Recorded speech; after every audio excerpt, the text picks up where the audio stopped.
Okay. God. Forgot how gross this song is. Oh, baby, touch me, make me leak like Julian. That is such a good... God, that was a good song. This is the heyday. The heyday of Nick. Welcome on in, everybody, to the Central Committee stream with your host, Mike from PA. We are live once again. Hope you guys are doing well. Good morning. We have a hell of a lot of stuff to talk about. Cuba destroyed a U.S. speedboat.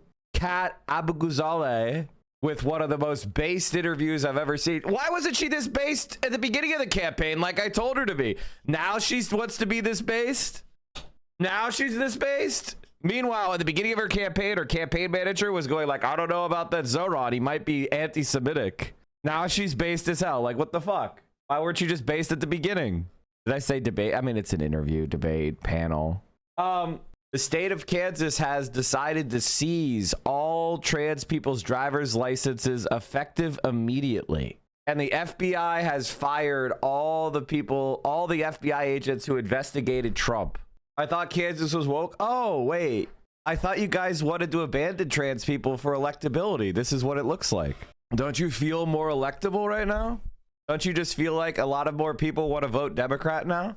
A lot more people are like, thank God they finally put those trans people in their place. They can't be driving cars without having the gender, without having their dead name. That's culturally normal. Hammond Fist, thank you for the 10 tier ones. They're electability maxing. And like, obviously the Gavin Newsom, like you can tell Gavin Newsom is a great candidate in that he immediately starts infighting. Right, you could tell he's a really awesome candidate because everybody's angry with each other. The Democratic Party is in crisis mode, and nobody is happy. They're just arguing fucking like lifeboat logic. Well, if we're all starving to death on a lifeboat, should Gavin Newsom be able to kill and eat a man with Alzheimer's? That's the logic. It's lifeboat logic. Oh my God, I'm such a genius. This is such a good way of putting it. They're trying to get you to suspend your morality in favor of a lifeboat. While what we actually need is a warship. Holy fuck! My naval analogies are cooking right now. Mr. Beat interviews Gavin Newsom. I hate this guy. This guy's dumb as fuck. I actually think this guy may be one of the worst history YouTubers of them all. Mr. Beat fucking sucks. Dumb as fuck. Literally, Hugh, somebody who decided he was going to try to grow by surviving off of typos from Mr. Beast. When the children are typing Mr. Beast into the iPad, sometimes they'll accidentally say Mr. Beat, and I'll get a lot of views. That's. Oh, by the way, I hate FDR. I think FDR was a bad president. That's this guy. Oh, and shocker of shocker, Gavin Newsom. There he is. I think FDR was a bad president, but you know who was a good president? I don't remember who he says. Gerald Ford or some shit. Holy fuck. This guy sucks dick. Surprising presidential facts. Oh, and apparently he interviewed Jeff Berkeley and Cory Booker. So that's interesting. He's so, man, it's amazing how these Democratic Party shills. Why does the internet hate Woodrow Wilson? Are you fucking kidding me? He was a virulent fucking racist who was a warmonger who basically, you could say proto-fascism. Like the Wilson administration was probably the first proto-fascist administration. They banned socialists from Congress who won their seats, and they arrested socialists who protested against joining World War I. It gave them life imprisonment. God, this guy's dumb as fuck. He likes James Madison. God, what a neoliberal. Jesus criminy. Holy fucking hell. We all fall for con artists. And it's a group of people that none of us fell for. Oh, this is a good idea for a video. I'll give him credit for that one. Why the 25 biggest American cities exist. That's a really good video. That's a good video idea. I'll give him credit for that one. The 5 most lopsided presidential elections, and it's Reagan, Nixon, and is that an FDR? I mean, which is interesting. Those are interesting ones to pick. Those are interesting races to pick. Is that FDR or is that LBJ? I think it might be LBJ. No, it's 36. Okay, it's FDR. You didn't bring up LBJ's election? That's pretty I mean, why are you picking ones where they didn't even have a popular vote? God, I hate this guy. Like, again, this is just one of those, like, he's one of those liberal content creators that a lot of you might fall for, but who is actually very virulently opposed to everything that we stand for. And it's hard, you know, you might not know that. So these are people I really dislike. Ew. His vid on the Korean War is just propaganda for American genocide. Yeah, it's pretty garbage. Wait, stocks are crashing? I mean, the NASDAQ is down. NVIDIA had better than expected results, but the shares went down 5% anyway. What is weighing heavily on investors' minds is how NVIDIA can maintain its phenomenal growth rate now that its core customers, the hyperscalers, are mostly depleting their cash flows, spending on AI-related capex. What's really amazing about the AI build-out is that it shows that America can spend trillions of dollars building shit, but what we decided to build is completely fucking useless. And we have trillions of dollars of investments that we could be making in this country to make it so much better, and none of it happened. But this dumb boondoggle popped up, and a bunch of people were able to get greedy off of it. So now we have to spend trillions of dollars on this speculative investment that will probably never work. Mike, you're telling me this means AI is bad? AI can't stop recommending nuclear strikes and war game simulations. Didn't we know this is what they would do? Didn't we know this is what they would do since the fucking 80s? Since the Whopper? Actually, the Whopper was smarter. One of my favorite 80s movies of all time is called War Games from 1983. I saw this on Betamax. Why is there everything is in 5 pixels? Okay, I guess this is the best we've got. So if you want to know the premise of War Games is that in order for the United States to be able to react faster and more and guarantee a response to a Soviet nuclear strike, we install this AI mainframe called the Whopper. The Whopper is programmed by this character right here, and it is what happens is this young hacker played by Matthew Broderick accidentally hacks into the Whopper. He thinks it's a video game mainframe. He was trying to hack into a video game mainframe, but it turns out that he accidentally hacked NORAD. And there's a whole bunch of simulations that the Whopper does, like, you know, chemical, biological war, and he sees global thermonuclear war, and so he starts up the game and he starts playing the game. But it is a simulation. And the Whopper is confused between the difference between simulation and reality. And because he's plugged into literal NORAD and they at the very beginning of the movie, they take out the key turners. In America, inside every silo, let me see if we can find that scene's a really good scene. This movie is awesome. I love this movie. There we go. The opening credit scene is so good. Fuck, this movie is good. I'm going to show you 2 scenes. I think we've already watched this in my Discord, but it is important to check it out. Hold on. Let me put a new title on. So defense AIs keep trying to do nuclear strikes. AIs can't stop recommending nuclear strikes in war game simulations. So in the movie of War Games, 1983, way ahead of their time, this is the opening scene, which is fucking based. Basically real. This is all basically real. This is exactly what it's like in fucking North Chat. These are called missileers. In the U.S. Air Force right now, there are a bunch of officers sitting underground in silos waiting like this. And they're waiting for a moment where they get one of those codes. Missileers, that's right. And they're waiting right now to launch nukes. Why is that? Because if somebody launches a nuke from Russia or North Korea or China, it takes 8 minutes to hit. So in order for us to respond to a nuclear strike, we have to be prepared 24/7 to launch nukes back.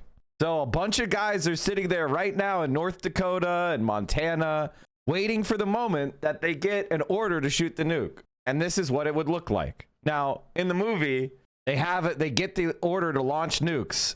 And this is from inside the silo. So in the movie, he doesn't turn the key. And so that leads to them going, we should take the guys out of there.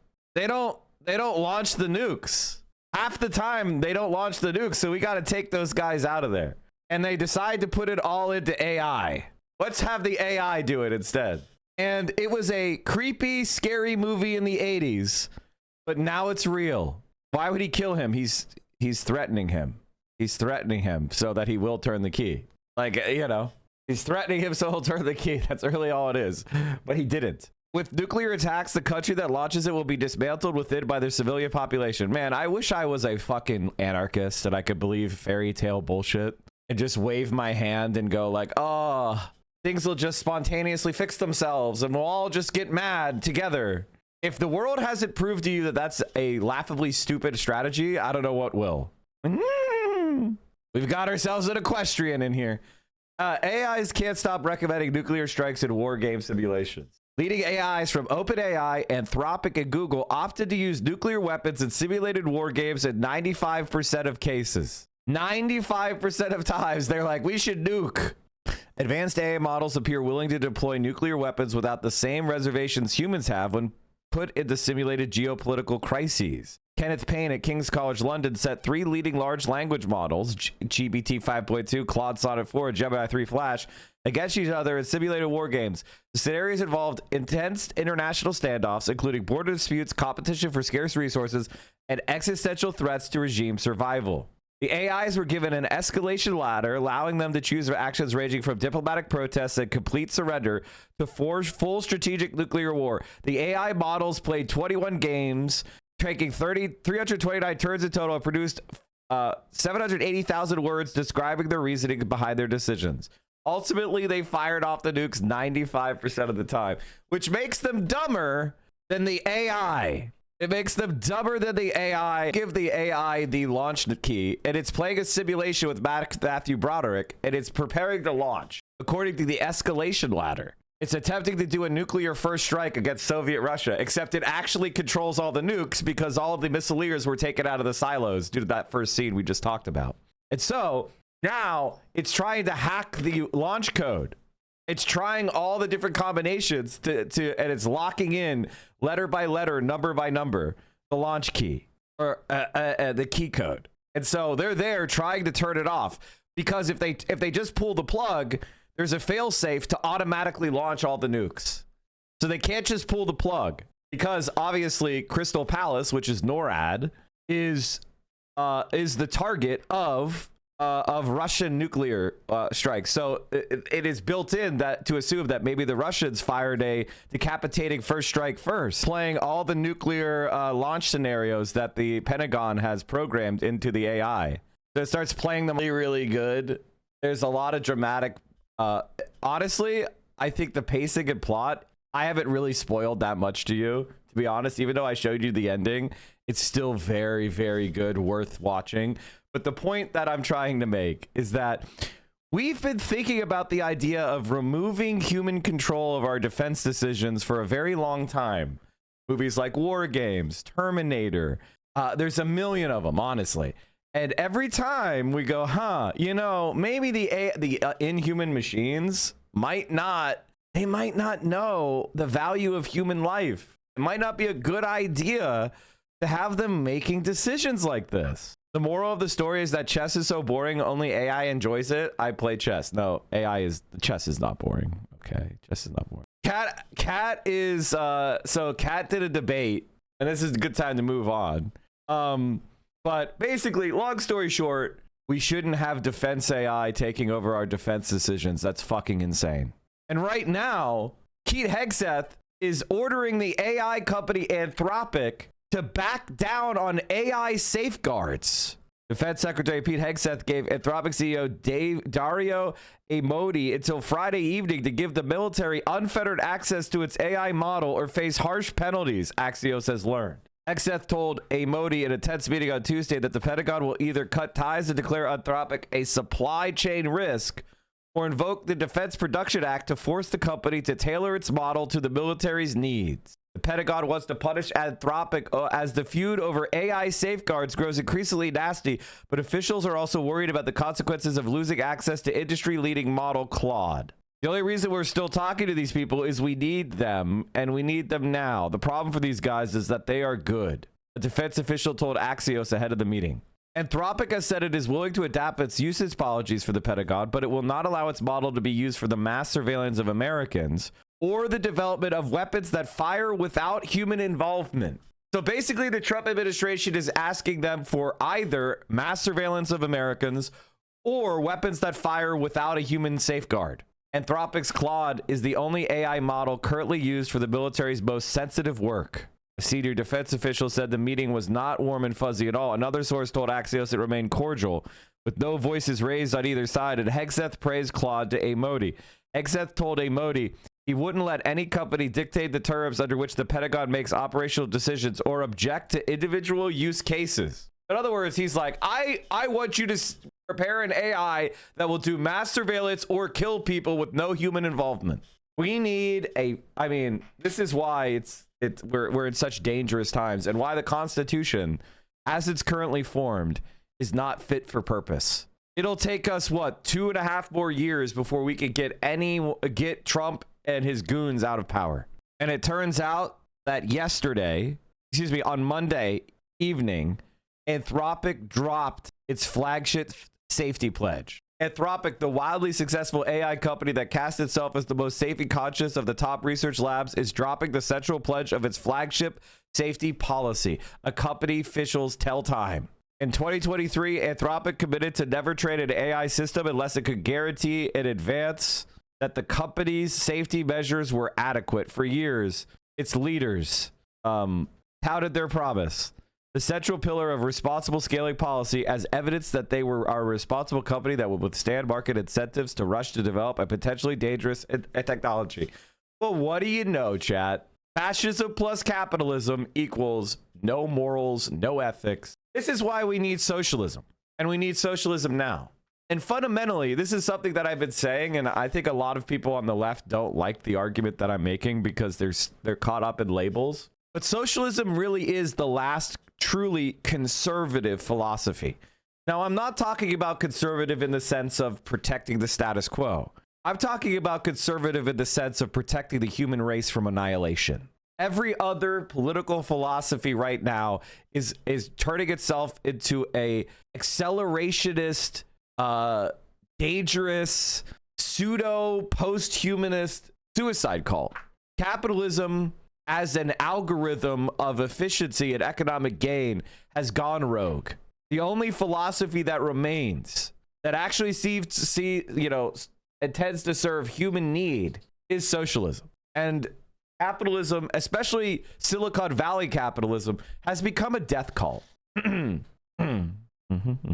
Marx was explicit in his conclusions: either we move beyond capitalism or we die. And I think that a lot of people, they have this kind of anthropomorphic or anthrocentric view of the universe, where like humanity is kind of assumed to continue to survive. And the reality is that the human race is incredibly fragile. We're all trapped on one planet.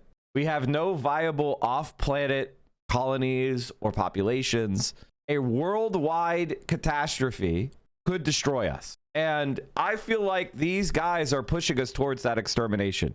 When Ross Douthat of the New York Times, the fucking conservative moron, interviewed, God, I could see his face, Peter Thiel, and he was asked the question, do you want humanity to survive? He wouldn't answer. I suffered through Ross Douthat's interview with Peter Thiel. You would prefer the human race to endure, right? You're hesitating. Yeah, well, yes. I don't know. I would. This is a long hesitation. This is a long hesitation. There's so many questions implicit in this. Should the human race survive? Yeah.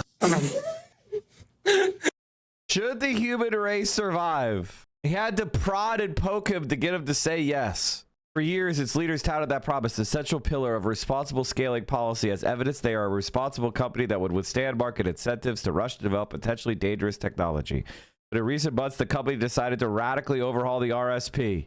That decision included scrapping the promise to not release AI models if Anthropic can't guarantee proper risk mitigations in advance. We felt that it wouldn't actually help anyone for us to stop trading AI models, Anthropic's chief science officer Jared Kaplan told Time in an exclusive interview. We didn't really feel with the rapid advance of AI that it made sense for us to make unilateral commitments. if competitors are blazing ahead.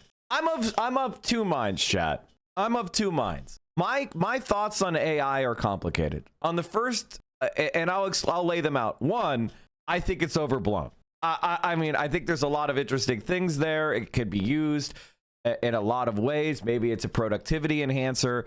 But as far as like the big sweeping promises, I don't think they seem realistic to me at this point. Maybe I'm just wrong and they need more compute and then it'll happen and they'll start curing cancer and everything will be, you know, AI will be handling everything. I don't see it yet. Maybe I'm crazy. Okay, it's overhyped. It seems overhyped for now. I also think that the Luddite idea of just putting our heads in the sand and saying that we're going to stop this data center by data center, that also seems very unrealistic with the politics that we have right now.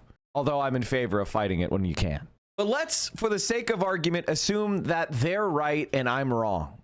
That AI actually is incredibly powerful. It will, reorganize human society. It will replace a lot of the jobs of productive work that we actually do. Why the fuck don't we have a United Nations or some sort of international enforcement mechanism with teeth that's monitoring this shit? Why is there no treaty? It doesn't seem like there is safeguards. It doesn't seem like there is any kind of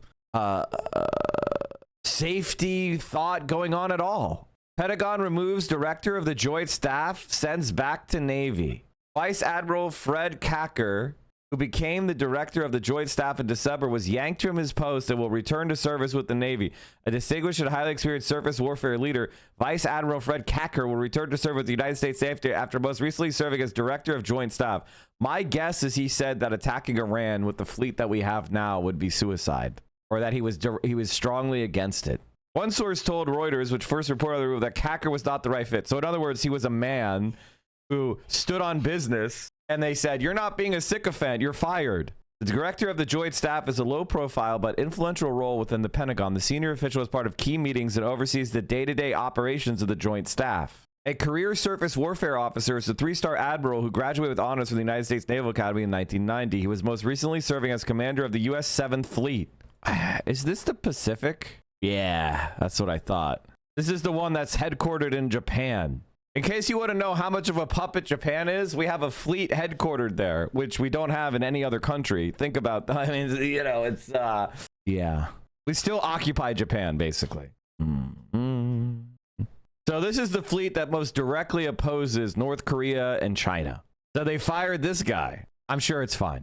I really don't understand, even from a fascist standpoint, why attacking Iran would be good. Like, expending munitions and exerting force in a prolonged engagement will only weaken our capacity, and an inherent threat to the rest of the world will come fuck you up as soon as we don't do what we say. Okay, basically, it's fascist death spiral. If you study, fascist diplomacy under, Italy or the Nazi Germany, they just continually spiral to doing more and more aggression until a disaster happens, in which case they escalate more. So right now we have a fascist spy network funded by Israel, and Israel is interested in annexing all of its neighbors. So Israel, as part of the plan for Greater Israel, wants to annex large parts of Lebanon, Jordan, Syria, Iraq, and Saudi Arabia. So they've already begun annexing the occupied territories of the Palestinian people, which they plan to exterminate and genocide. Then they're going to start looking for ways they can carve off more and more chunks of Lebanon's, Syria, Jordan, etc. It's a long-term messianic project by religious fundamentalists, both in America and in Israel. So Iran is a regional power that has been supporting the resistance to the Israeli state. And so the Israelis see the destruction of Iran and the replacement of Iran with some sort of American puppet state as a key factor in their strategy of, continually escalating annexations and attacks on their neighbors. They plan to do a manifest destiny for Israel. That's the plan. So that's why they want to take out Iran. Because if Iran gets a nuclear weapon, then its sovereign territory would be inviolate from the United States or Israel. We wouldn't be able to, they wouldn't be able to attack them without risking nuclear escalation. And therefore, Iran could rather safely continue to support indigenous resistance movements to Israeli aggression. So removing Iran before they get a nuke is important if they're going to proceed with their annexation plans on their neighbors. We need the troops to do something. I hate to see much leftists alienate those who serve and have served. Do you understand? We need these guys to do the right thing. They're not going to, because that's not how the world works. Unless we have some sort of severe rupture in American society where it is unclear who is legally commanding the military, and you know, forces start splitting, they're not going to have individual units, you know, like betray. And even if they did, they would be smashed. You need to have a coherent political division, which we do not have, which is why Donald Trump being president is so fucking dangerous. We don't even have an opposition party, let alone a rebellion in the troops. Top Democrats reportedly working to sabotage bill to stop Trump war with Iran. Rep. Ro Khanna said Democrats try to kill the bill were beholden to, quote, powerful interests that are itching to have regime change in Iran. We call these Zionists. We call these Israelis. We call these foreign agents and American traitors. Anthropic's own models fair and safety testing. It commits to matching and surpassing the safety efforts of competitors, and it promises to delay Anthropic's AI development if leaders both consider Anthropic to be a leader of the AI race and think the risk of catastrophe to be significant. So basically, they are just the Pentagon's AI models are now being trained with no safety. In a sign of how seriously the Pentagon is taking this dispute, Hegseth was joined at the meeting by Deputy Secretary Steve Feinberg. Oh, man. Mr. Feinberg was there.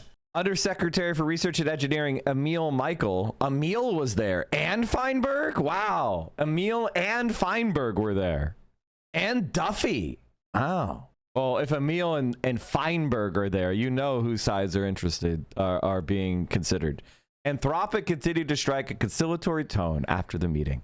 During the conversation, Dario expressed appreciation for the department's work and thanked the secretary for his service. We continued good faith conversations about our usage policy to ensure Anthropic can continue to support the government's national security mission in line with what our models can reliably and responsibly do. Elon Musk's XAI recently signed a contract to bring its model Grok into classified settings, so it's unclear whether it would be able to fully replace Claude. Mike, did you see Fetterman's plus 55 polling among Republicans? Do you think he may run and win as an independent? No, and I think anybody who tells you that is a fucking moron, and you should block and unfollow immediately because they're bad at this. In fact, I even tweeted about that issue. R plus 55 is legit nuts and makes a potential independent campaign worryingly possible. This is a lot different than Sinema when she was negative with everyone in Arizona. Now, Editor Mentum is bad at this. He is not a political expert. He honestly has a poor memory. All right. Josh here and his Zionist parents are not very good at politics. OK, they're not very good at politics. And the reason why I could say that is Sinema used to have high approval with Republicans. Here's December 15th, 2022. Arizona Senator Kristen Sinema's decision to leave the Democratic Party does not sit with Democrats, according to the latest Economist YouGov poll, but may have bought her some favorability with independents and Republicans. Sinema will register as a political independent while likely caucusing with the Democrats, a similar path to the ones taken by Angus King and Bernie Sanders. It's not similar at all. What the fuck are you talking about? Republicans overwhelmingly approve, 62-10. So 62% of Republicans love the fact that she left the Democratic Party.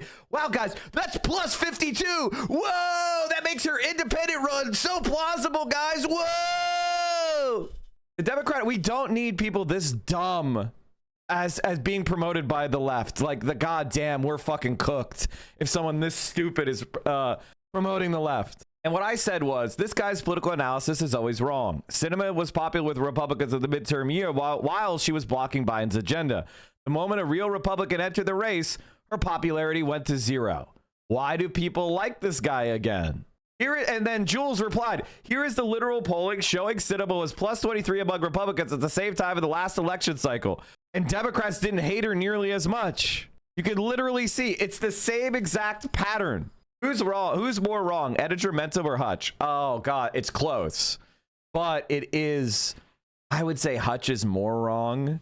But Editor Mentum is pretty much the same. He's basically Hutch, but for some reason gets promoted by Hassan and Chapo. I don't know why. I mean, he basically gives the same analysis as Hutch, when it comes down to it. But they're pretty similar, like in the way they think and where they get the information. Okay, let's see what people replied here. He is good at an entertaining writer, but his predictions are slop, and people should take it with a grain of salt. He's not a... Oh, guy, he's a good and entertaining writer. What the fuck are you talking about? I read his shit. It was slop. As the guy who's paid by him, as the guy who gets paid by him, he's not always wrong. You're being mean. Mods time out anyone who says anything negative about Editor and Hassan's stream. Dissenting opinions not really? Wow, I didn't know about that. I guess I'll do it. I'll do it, guys. Don't worry. I'll take it up. He's tried to psyop Fetterman into running Indy to split the conservative vote. Except the conservatives are not that dumb and they will just simply vote for the Republican. How do I know? Kirsten Cinema exists. That already happened. What are you talking about? This isn't even that long ago. It's like a year ago. How the fuck are your brains so stupid? It just happened. What the fuck? We're fucking cooked. We're fucking cooked. It just happened. All I see in Fetterman posts and PA are conservatives and right-wing Dems glazing him. Conservatives like when the Democratic Party has infighting, just like we like Thomas Massey. When Thomas Massey is going against Trump, we celebrate Thomas Massey. But in an I mean, maybe Democrats are cucked enough that they would vote for Thomas Massey, so this might not be a good example. But if there was an actual Democrat running, and he had the chance of winning, they will just vote for the Democrat. That's how the Republicans are the same. They like that Fetterman is insulting Democrats and calling his own party terrible. They like that because they hate Democrats. But the moment a real Republican runs, they will support that Republican. How do I know? It's called Arizona. It just happened. Curtis Lewa was at like 20-something% until Donald Trump said, vote Cuomo. And then he only got 8% of the vote in the actual election. Republicans will vote as they are instructed. John Fetterman, I mean, maybe they'll make him into a Republican. His policy, you know, he's pretty right wing on everything now. But like, if the only way he would run is legitimately caucusing with Republicans, guys, you know, I'm sure he's not always wrong, right? Like, I'm sure he doesn't drive on, you know, he doesn't drive through red lights, right? Like, I'm sure he like, you know, takes a shit in his own toilet. You know, always wrong is a little bit extreme, right? Like, I'm sure he gets some things right. He eats food. He's still breathing. So presumably he's, you know, he's not completely wrong in every single thing he does. But as far as his political analysis, I don't think I've ever seen anything from Editor Mentum, and I mean this completely, where I was like, wow, this guy's, what a good insight. This guy's correct. I got to steal this take. And again, I am only irritated because you could see this shit on MSNBC. You could see this same shit on CNN. Chris Cillizza already exists. Like, I don't think that our left-wing politics election guy should be this wrong about everything. Chapo had him on and he was pro Crockett. I'm gonna listen to the Chapo episode. I might have to like debunk every word he says because he's fucking dumb. How exactly would strikes on Iran benefit the American people, like on the ground in Pennsylvania, for example? Oh, it absolutely does. It makes the Middle East safer. But in Pennsylvania, yeah, absolutely. How so? So how does it benefit them? I'm voting it no, so I think we're good. God, I hate this. How do you plan to vote on Senator Paul and Senator Kane's war powers resolution? Is that coming up? Yeah, they just... Oh, I didn't know that for sure. Well, then that's a down. Down? Oh, yeah. Why is that? No. I mean, I voted no on it earlier, and I supported striking the nuclear facilities, and I think it probably will become like appropriate to do that. We can never allow, if anyone in the Senate thinks we should never allow Iran to Yeah. If anyone in the Senate doesn't want to acquire a nuclear bomb for Iran, then we have to make that and put that on the table, and I'm going to vote for that. How exactly would strikes on Iran benefit the American people, like on the ground in Pennsylvania, for example? It absolutely does. It makes the Middle East safer. But peace. in Pennsylvania? Yeah, absolutely. How so? But like, how does it benefit them? Like, does it put more money in their pocket? I'm voting it no. So, and I think we're good. I think Editor is generally likable, based on what, and probably a decent person, based on what. What are you talking about? And you're just hand waving. You're doing the thing that people do when somebody's in your social circles. We just go, assume they're a good person. Well, they're a good person because I assume they're a good person. Hutch is a bad person. Like, come on, man. How about this? Editor Mentum. I'll explain who Editor Mentum really is. He was somebody who was a shit poster on Twitter, and he had an avatar of an older man. Turned out that it was the former prime minister of Italy, but it was a really interesting PFP. And so people thought that it might be him. And so what he was posting, humorous shit posts about politics, people retweeted it, not understanding it was a 20-year-old. Okay. And he said, I think he got famous because he said the Democrats were not going to do that bad in the 2022 midterm. And the Democrats ended up losing both chambers, but they didn't do as badly as they thought they were going to do. Or they didn't, or did they keep the Senate? I can't remember when they lost the Senate. I'd have to go back and look. But the point is that they lost like 8 seats in the House. It flipped the House to the Republicans, but it wasn't as much as people thought they were going to lose, right? The reason why is because, I don't know if you know this, chat, but the Republicans didn't really have that many more prospects to win. The Republican Party is a minority party in this country. There's not that many Republicans, so they don't have a lot of seats that are actually targetable anymore. Can you tell us why Assad supported Fetterman? Everyone who was on the left supported Fetterman at the time because he ran as a progressive. And he endorsed Bernie Sanders in 2016. He supported Medicare for all for his entire career, including his time as lieutenant governor of Pennsylvania. He was very strong pro-trans advocate. He was argued in favor of like legalizing weed and magic mushrooms. He was a pro-immigrant throughout his time as Pennsylvania lieutenant governor. He ran to the left. He just lied. He just lied. That's really it. He got a brain aneurysm the day of the primary, and then when October 7th happened, he went 100% pro-Israel, and he's been the most extreme pro-Israel troll since then. And when you're a pro-Israel troll, everybody on the left says fuck you. So he was no longer able to do progressive except Palestine shit, and so now he's just going more and more to the right to try to save his pathetic career. That's the reality. So he is a lying fraudster. He took advantage of the progressive movement to get himself power, and then combination of being a mega Zionist plus brain damage, he became a Republican. That's it. And the moment he started shifting to the right, we all abandoned him and called him a piece of shit. The fact that somebody lied to us is not a sin against us, because nobody is ever going to be 100% capable of understanding how right-wing somebody is. If somebody's going to betray you, it's just a risk with trust. Anytime you trust anyone, anytime you place your faith in another person, they have the power to fuck you over. That's what trust is. All we can do is try to be better with who we trust in the future and punish Fetterman as much as we can, to make it not so everybody could look and see what happens when you betray the left.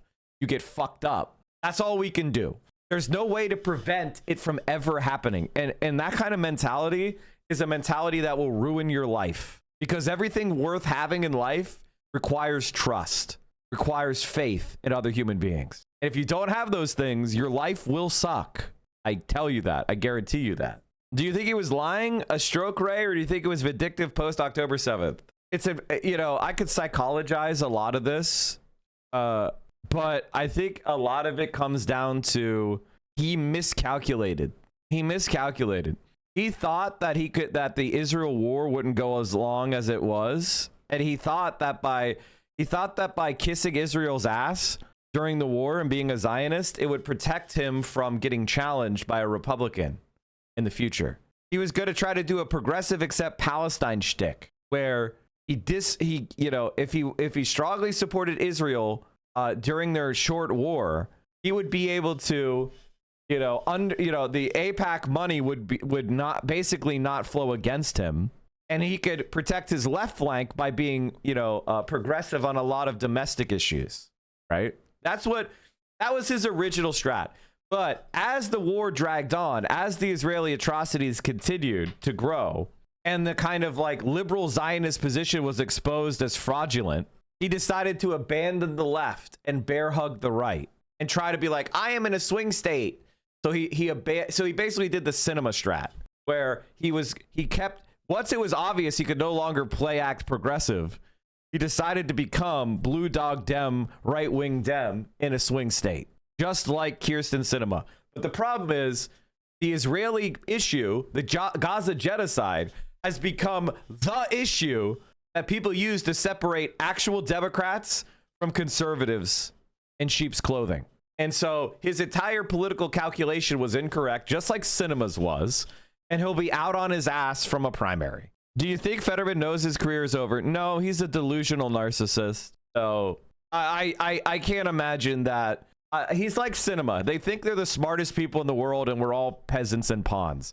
It's the way that sociopaths approach the universe. Sociopaths approach the universe in that way. They just think that we're all scum and subhuman and we're there to serve them, and we don't have, you know, they don't care about, oh, who are you? You're a little person. They don't care about you. It's very cringe. Like, sociopaths are so fucking annoying. Like, they're not even interesting. I find, you know, it's not even fascinating. It's just base. So that's that. Switching parties doesn't work that well, does it? It usually does not. I think there's a one-party switcher right now in Congress, which is named by the name of Jeff Van Drew. Funnily enough, one of my biggest online haters went to work for Jeff Van Drew when he was a Democrat, centrist Democrat, and I told him, ooh, that guy kind of sucks. I don't know if I'd work for him. And now, I guess because I told that guy that, and then Jeff Van Drew switched parties, he's now one of my most dedicated haters. Because he did not listen to my advice, went to work for Jeff Van Drew, and then Jeff Van Drew switched to the Republican Party. But nobody cares about that guy enough to, like, call him out on that shit.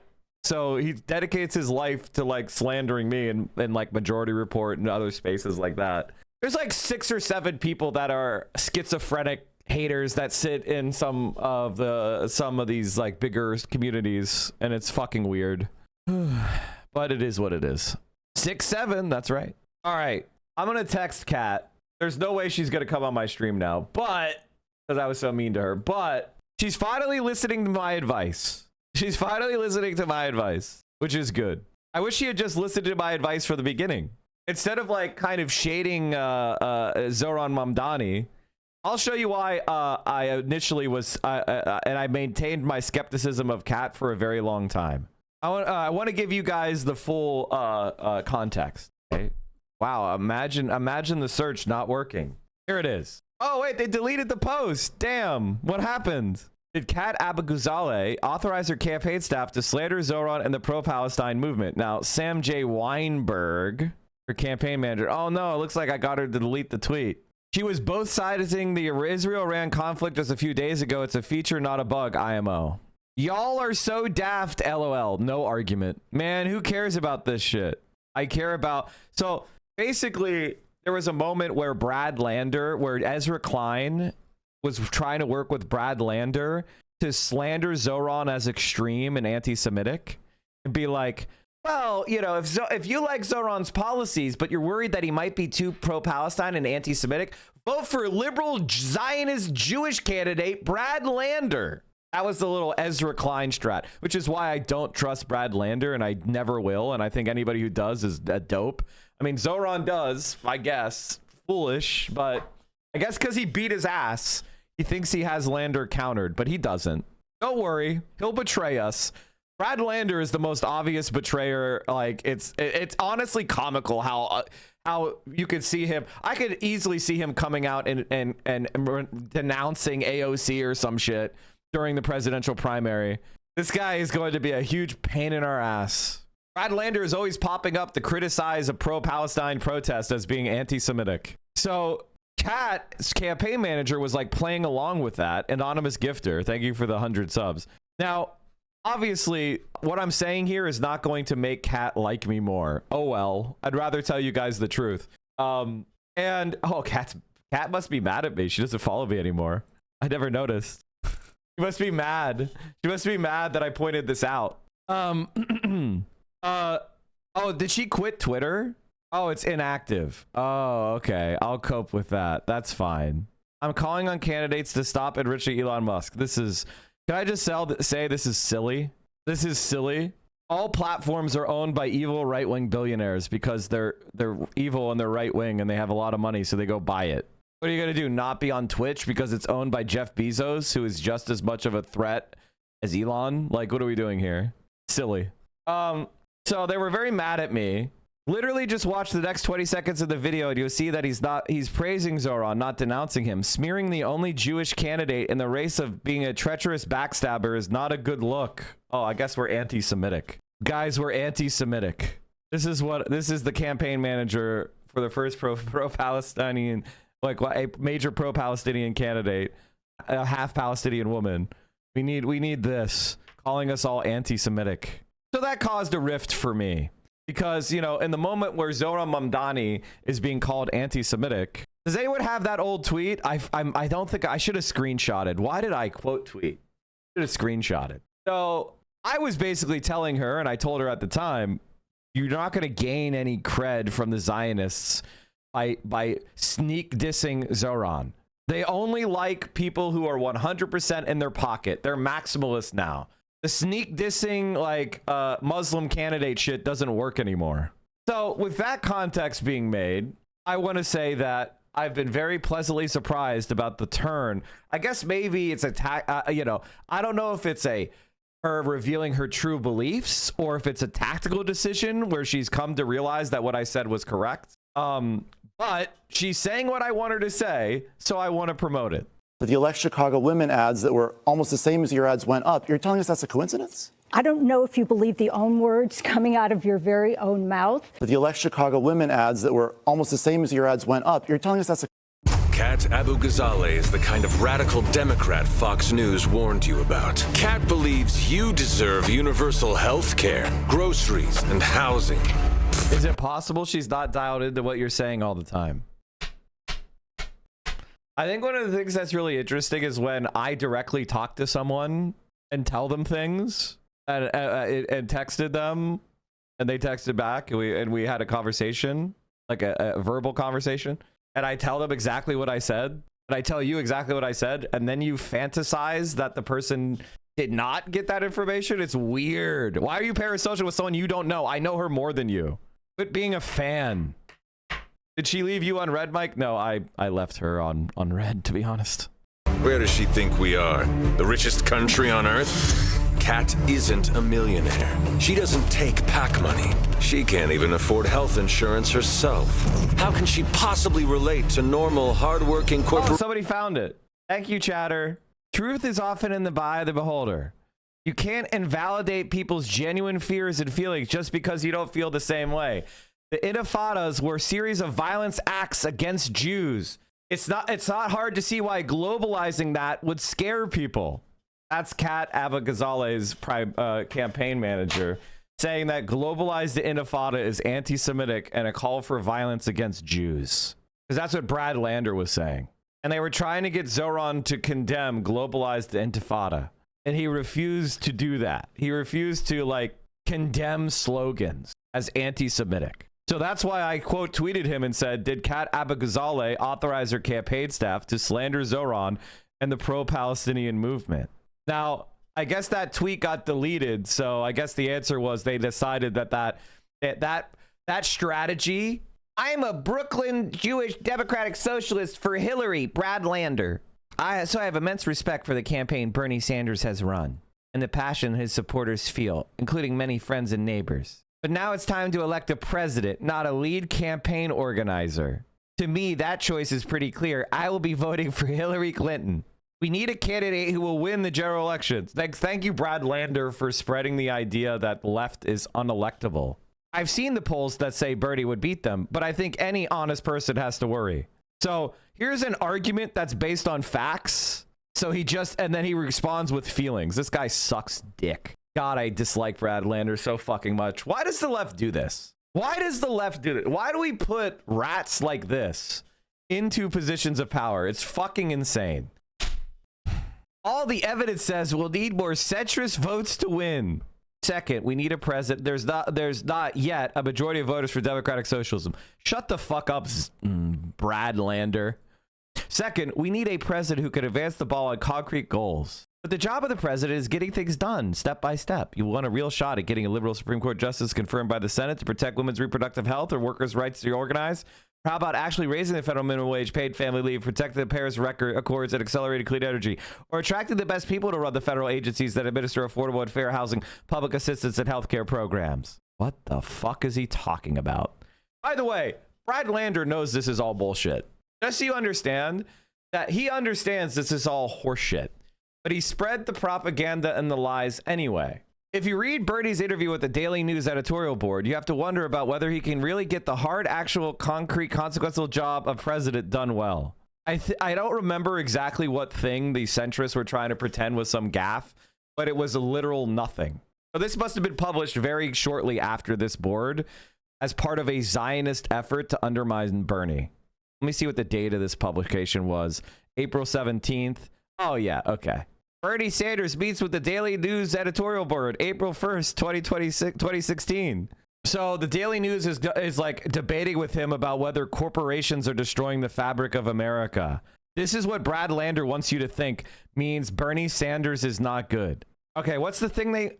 Speaking broadly, you said within the first 100 days of your administration, you'd be drawing your Treasury Department would be drawing up a too big to fail list. Would you expect that's essentially the list that already exists under Dodd-Frank? Under the Fiscal Stability Oversight Council? Yeah, I mean, those are the largest financial institutions in the world.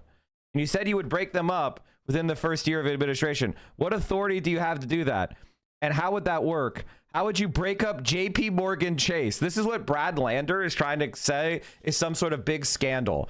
They want him to give them a step-by-step guide to how Bernie Sanders would break up a big corporations. But do you think that the Fed now has that authority? What Bernie Sanders is taught, there is something called the Sherman Antitrust Act. There's already authority when there is anti-competitive behavior to break up big corporations. The authority already exists. And there's all sorts of financial stability regulations. And if not, we make more. Who gives a fuck?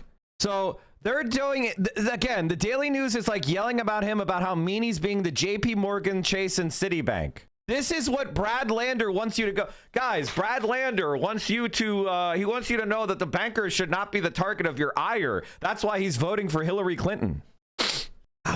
So again, Brad Lander, and this was a Wall Street Zionist hit job on Bernie Sanders that no one even remembers, but I do, because I got that sharp memory, guys.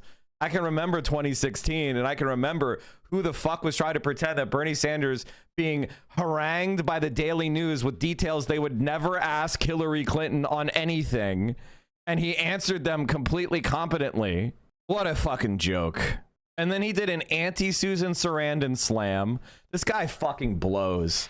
God damn, Zoran. Jesus Christ, man. Come on. Sometimes, as we did on this week on issues of public housing, we will call on her to pay attention to an issue she's been overlooking. Yeah, guys, Hillary Clinton, she's overlooking public housing, guys. Her husband literally destroyed it and prevented us from ever building any more public housing. And that's the exact point that housing started to become unaffordable in this country. But don't worry, guys, she's overlooking it. Of the Brooklyn Jewish Democratic Socialists. Liesel and Perry Solomon want you to know they like that you're attacking Bernie Sanders.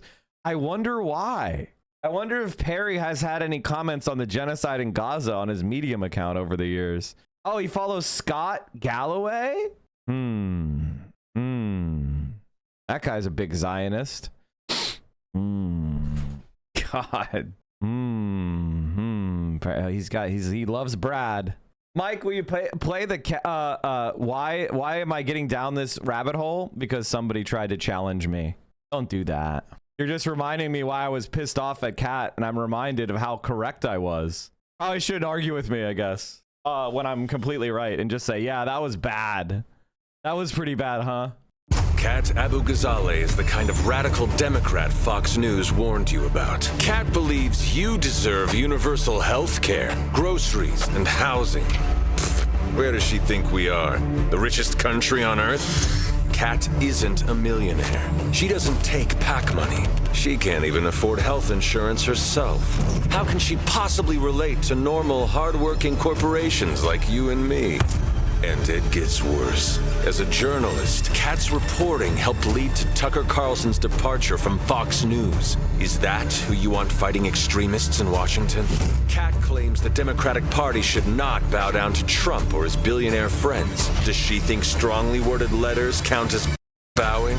Kat Abu-Ghazaleh represents a new generation of progressive Democrats working to redefine the party's future, and she plans to do it with her ferocious attack cat by her side. Is this who you want representing us? I'm Kat Abu-Ghazaleh, and I approve this message. Very fun ad. Too many hard J's, Mike. Plan? It's awesome. This isn't gonna do shit. What do you mean this isn't gonna do shit? There needs to be a next step or something. Hey, do you know how hard it is to get toilet paper off of a building, especially if it rains? That's true. This Jew's in for a ton of work. Whoa, what? Whoa, come on, man. You can't say things like that. I don't know what I said. What did I say? You dropped a hard J. Yes. Yeah. Jew? You guys said it. Shh. You can say it, but it has to be in the right context. I said I could say Jew. You can, but in the right context, man. Well, what is the right context? Well, this, you know... Person of the Jewish faith. Right.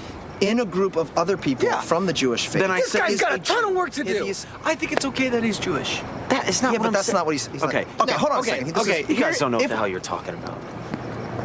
This man is in for a ton of work. He's Jewish. What we're talking about. Yeah, we know what we're talking about that.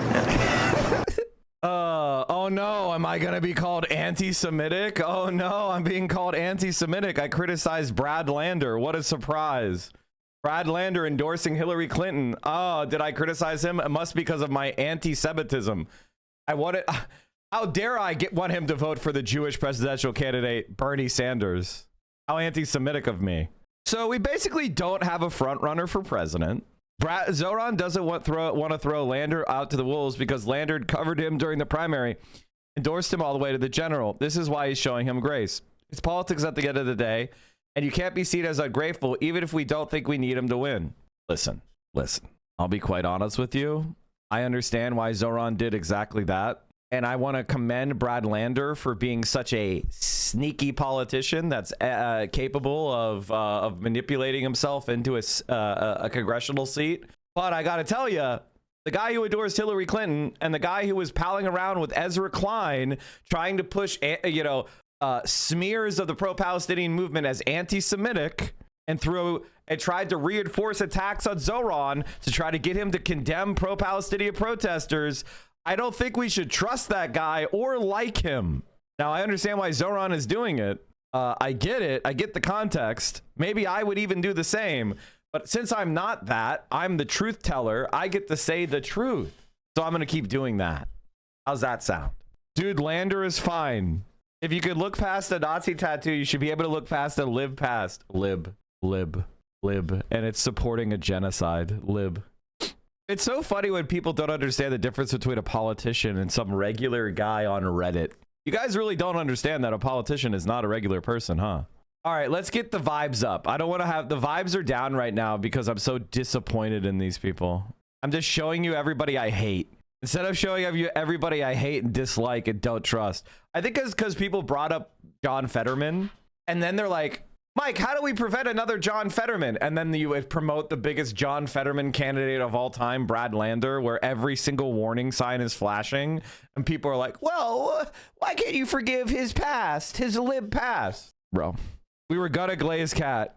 Well, I think part of it is I'm really furious that Kat did a bunch of shady shit and then now is following my advice, but didn't start reaching out. Like, did a bunch of shady shit. I called her out for it. I turned out that I was correct. And now she's adopting the policies of the campaign style I told her to do.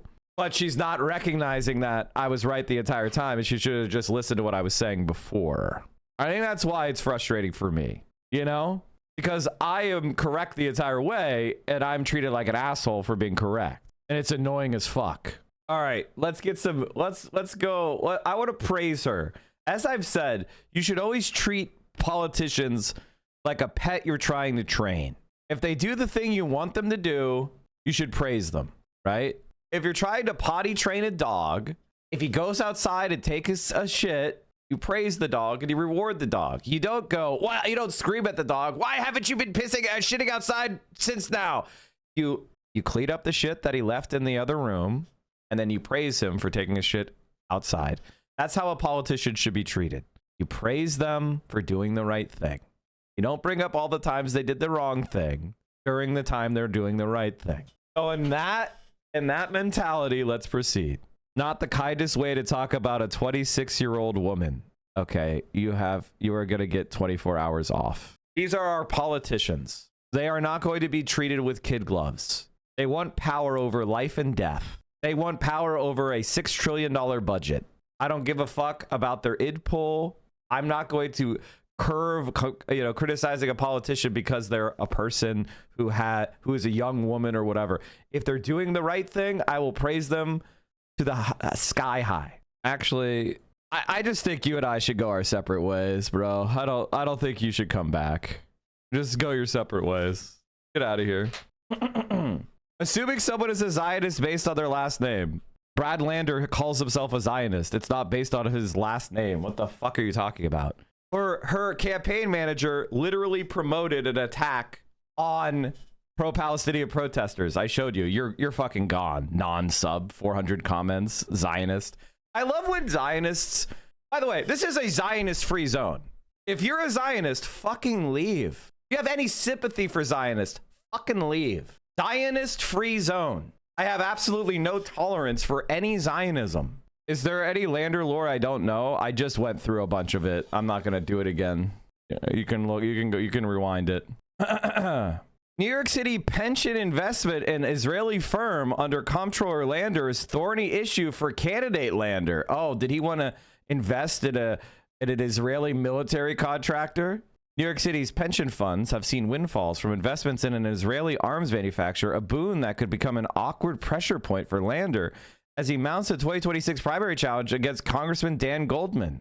We both believe that Hamas's attack on Israel on October 7th were a war crime, but I, along with most of the district, believe that Netanyahu's leveling of schools and hospitals is a war crime, and Goldman's inability to reckon with this has rendered him unable to serve the district, Lander told the news. But that line of attack is a fraught path for Lander for several reasons, including the fact that the city's public pension funds have, under his watch as comptroller, increased investment in Elbit Systems, the largest supplier of weapons to the IDF. As recently as this past March, in fact, Lander touted that investment to an Orthodox Jewish radio host. A self-described liberal Zionist, Lander was at one point in his career more supportive of Israel.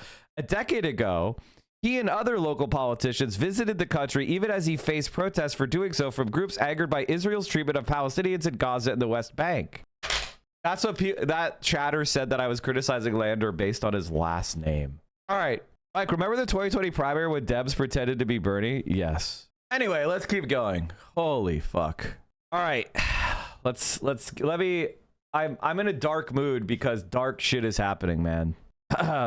Kansas informs trans residents their driver's licenses become invalid on Thursday. All right, what's the good cat stuff? YouTuber Cat. Right now, the Chicago Tribune editorial board is interviewing candidates for their endorsement, which I will not be seeking. My name is Kat Abou-Ghazaleh. I'm running for Congress in the 9th District of Illinois, and while I care deeply about local endorsements and coalition building, I also want to make sure that coalition reflects my values. And while I could give a long-winded explanation about why I'm not seeking the Tribune editorial board's endorsement, I think it's more helpful if I just read some of their headlines from the past year. From the Free Press to CBS, Barry Weiss's principles are stellar journalistic ideals. Greg Bovino should heed the advice of Susie Wiles if he won't listen to ordinary Chicagoans. Somalis should be welcome in America, but not those who commit crimes en masse. Is centrism in the Democratic Party dead? We hope not. And Democrats are doubling down on vulgar language. To what end? That one was about me because I said Democrats should grow a fucking spine. I know, I'm evil. I also want to note that I am an avid reader of the Chicago Tribune, and that both as a citizen and a journalist, I really appreciate the hard work the reporters there do. Some of the best journalism in the country is done by Tribune writers. But an editorial board is not journalism. In fact, editorial boards like the Tribune's often diminish the actual journalism that goes on at these publications. More often than not, ed boards are used to mainstream right-wing talking points under the guise of radical centrism. This is literally how we got Barry Weiss. I am very proud of the coalition we've built on this campaign, including the Sunrise Movement, If Not Now Chicago, the Justice Coalition, State Representative Abdul Nasser Rashid, and the Nurses Union. And we are working hard to broaden that coalition. But I think it's important that when it comes to these traditions, I just find it I'm so fascinated about why she's so anti-socialist. Like why, you know, she's happy to associate with Hassan, right? She was happy to talk to me back at the beginning of her campaign, but she's not campaigning with socialists, and I wonder why, you know? It's like editorial board endorsements that we I think she started calling herself a socialist recently, right? She didn't at the beginning of the campaign, but I think she is now, right? Evaluate whether they're necessary and also be realistic. They were not going to endorse me, and that's fine. That's democracy. They have plenty of candidates to choose from. And on our side, we want to make sure that the support we are building is in line with our campaign's message, which is why right now I am knocking doors in a -1 degree wind chill. So on that note, I wish all of my fellow candidates the best of luck in their endorsement process, and I can't wait to see what the Ed board writes next. I mean, I was just curious about this. I mean, obviously a major newspaper is part of the centrist, like, come on. We don't have progressive papers anymore. They went the way of the dodo like 15, 20 years ago, which is unfortunate. But did the Chicago DSA endorse her?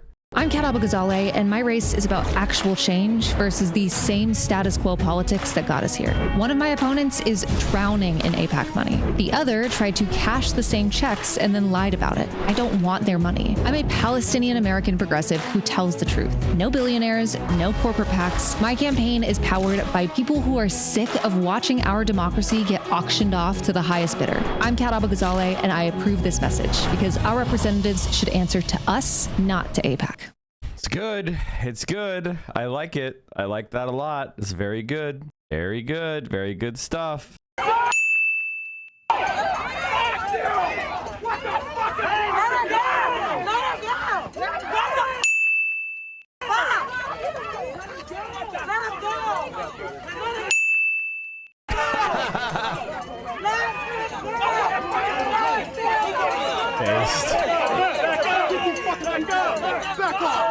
Somebody whose instincts are to help, or somebody who stands by and watches? Let them go!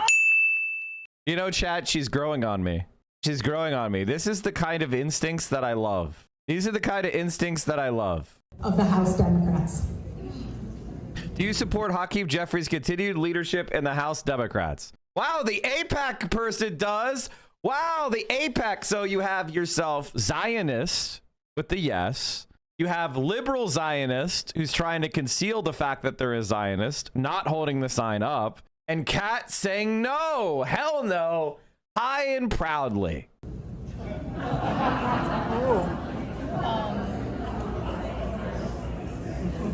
Hold up your answers, please.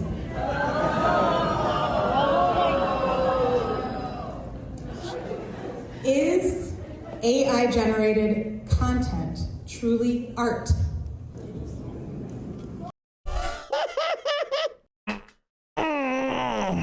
God, dude. And by the way, chat, I want to like Kat. I want to support Kat. But if people ask me, Mike, what took you so long? The answer is the beginning of her campaign threw up too many red flags for me. And so I went quiet about it. I didn't condemn her. I didn't start attacking her. I didn't start trashing her. But I saw too many things that made me go, okay, maybe she's not for me. I'll focus on somebody else who I like, right? I condemned that campaign manager's comment, and it should be condemned, right? And I asked the question, and it's been since deleted. So apparently they had a conversation about it, and they deleted it. And I had my other concerns. But here's the thing about politics. I am a grizzled political operative. I understand how politics is. I don't write people off over one mistake. I am not a schizo. I am not somebody who is unreasonable. But I also am not a liar. And I treat you guys with respect. I'm not trying to manipulate you. I treat you with respect. I tell you exactly what I see and what I believe and why. I'm not trying to manipulate you guys into doing an outcome that I want. I am telling you how I think, and you get to see what I see when I see it. If you value that kind of coverage, then you'll be happy here. If you want me to trick you and manipulate you and hide shit, go somewhere else. That's not what I'm ever going to do. And when somebody that I like fucks up, I'm going to tell you they fuck up. If they have an error or an omission or a stain on their fucking resume, I will talk about it. Sometimes I'm going to make the wrong call, much less than other people, because I'm honest. Mike, she answered your question in a stream 3 months ago. Oh, thank you. Let me take this out. What are your thoughts on democratic socialism? I am a democratic socialist. Sometimes we have people that get like really aggressive in the chat being like, why won't you say you're a democratic socialist? Unfortunately, I cannot say the same thing every 2 seconds, but I can say it enough to say that I am a democratic socialist. I am not democratic socialism as a concept. That would be conceited, to say the least. And our whistle inventory at the office is going great. Thank you for asking. If you're in the Chicago... I think they were very irritated that I kept asking, hey, why won't you call yourself a socialist? And then she finally did. So that's good. We like to be annoying to our politicians.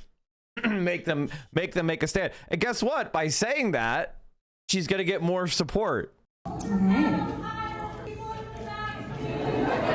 Thank you. Do you currently accept campaign contributions from AIPAC or from those that are longtime supporters of AIPAC? Wow. Whoever came up with this idea of forcing them to answer yes or no questions and they made the politicians do it is a fucking king or queen or the emperor. Holy shit, is this good? Also, Biss is lying. Of course he is. Would you vote to authorize further arms funding for Israel? Further arms funding. Would you vote? Would you continue to support further arms funding for Israel? Or otherwise posed, do you support the continued funding of Israel arms for Israel? By the way, Biss is lying as well. Biss is lying again. But you could see, like, that's why I want Kat to win. I do want Kat to win. I want everybody to know I want Kat to win. I'll reach out to her and I'll try to smooth things over and try to help her out, because I think that she has, the thing is, like, I've gone through this shit before. And so I have certain opinions that I hold very strongly because I've experienced them before. And one of them is that centrist Democrats hate you and that AIPAC hates you.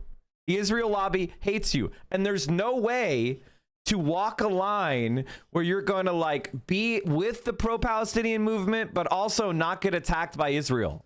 There's no way to do that. There's no way for you to, she's totally worse than Trump. I'm glad democracy is finished now. What? What are you trying to say? Voted for Kabbalah, right? Otherwise, I hope you're happy with electing the psychopath Trump. Oh, you don't have to ban that guy. That person sounds awesome. I love them. Let them have a crash out. That's awesome. Don't ban that. That's a hilarious crash out. Okay. Anyway, what was I saying?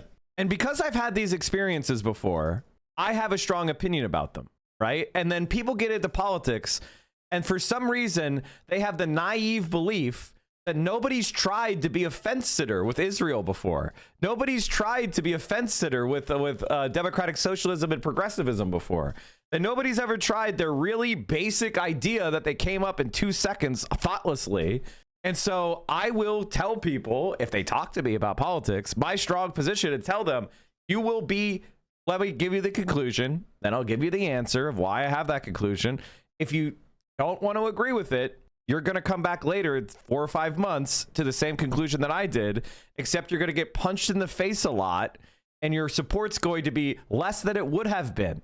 If she had just come out strongly in favor against AIPAC, strongly in favor of Zoran, if she had just come strongly in favor of targeting AIPAC, if she had just been strongly said, I am a democratic socialist, I may not be endorsed by DSA, but I appreciate the movement of democratic socialism. She had just strongly come out and answered my questions right off the rip. Instead of trying to triangulate, she would have had a lot better time. But now she's coming to the right conclusions much later on in the cycle, and I will ride for her and I will support her, but I just wish she had done it earlier. What? Does that include it?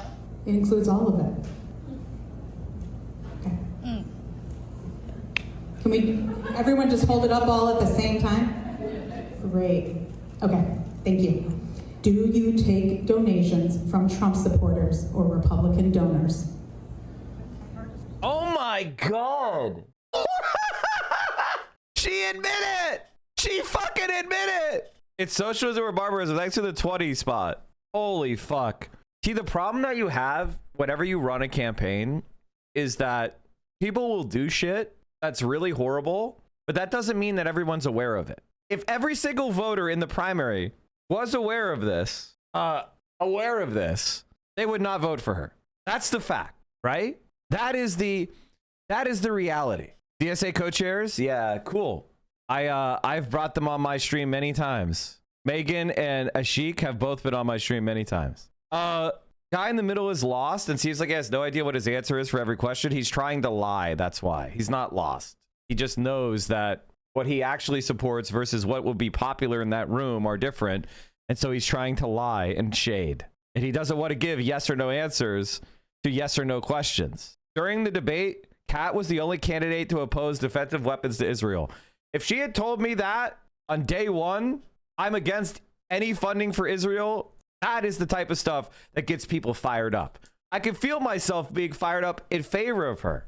Because to me, policy is what matters more than anything. And I think a strong left-wing policy is also good politically because it lets people like me get fired up and hype you up.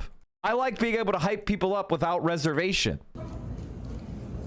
Do you know how to create a social media reel?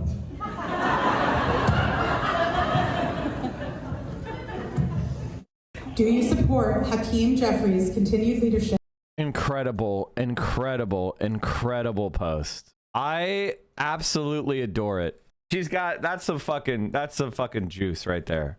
But we also have to talk about the donkey in the room. When it comes to leverage, it feels like Democratic leadership is allergic to it. And in our race, we have a lot of progressives. A lot of people will vote to raise the minimum wage. But will they be pressuring their colleagues publicly and privately to do the same?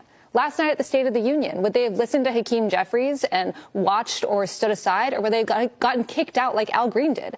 We need to actually move the party left, and by that, I mean towards the center. But we also have to talk about the donkey in the room. When it comes to leverage, it feels like Democratic leadership is allergic to it. And in our race, we have a...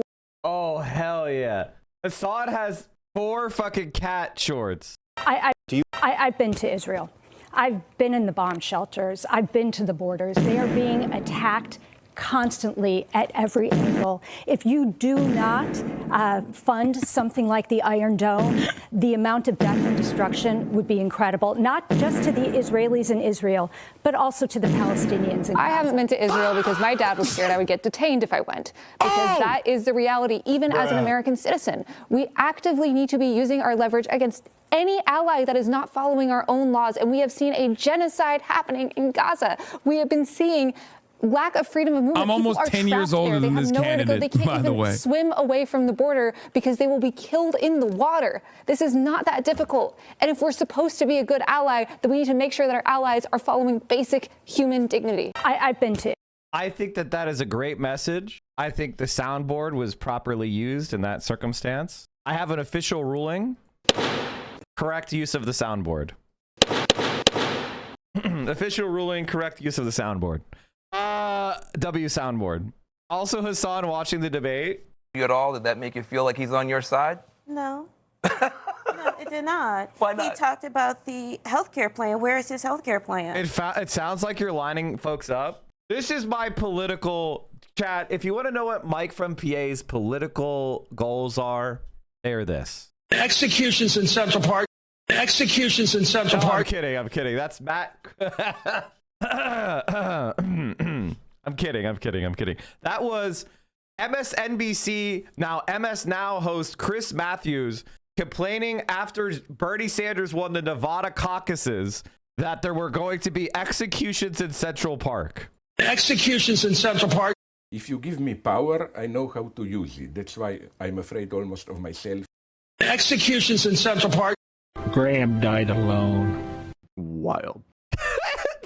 I love every single one of my soundboards. They're so good, dude. What's your favorite soundboard? For me, it's probably this one. Your brain is small and smooth. For this one. Then die. What do we do? Argue with you? I'm not on the debate team. Yeah. Ethan is a coward. He's a bitch-made coward. What's this one? Be moderate. Moderate these fucking nuts. The colonizer lied. That's a good one, dude. That's a good one. I meant to give you the time-stamped link. Sorry. Oh, did you fuck up? Holy shit, chat. We've got ourselves a hype trade. We are 2.5 hours into the stream. Ham and fist with the 20 bomb. Calm like a Tom with the 20 bomb. Socialism or barbarism with the to the bomb. What are your thoughts on other DSA endorsed and leftist candidates with the chance to win in Illinois on the 3rd? That's a good question. I'm actually going to be looking at that over the next couple days. We're going to look at all the what I want to do is get together. Here's what I would really like to see. Every DSA, I want a calendar, and I want every single DSA endorsed candidate, like when their primaries are, and we could talk about each of them and maybe get people going in those directions. And then maybe we could expand the calendar more. All the way through June, there's going to be primaries. So I want us to be able to like focus on people in order of priority, do like a triage, right? Because helping people in the last few weeks is always a good idea. I sent you the link yesterday. It has the dates. Okay, I'll have to check it out. That's what we're gonna do. Every conservative is botting their stats. Oh yeah, we'll talk about this. We'll talk about this later. We're talking about Cat.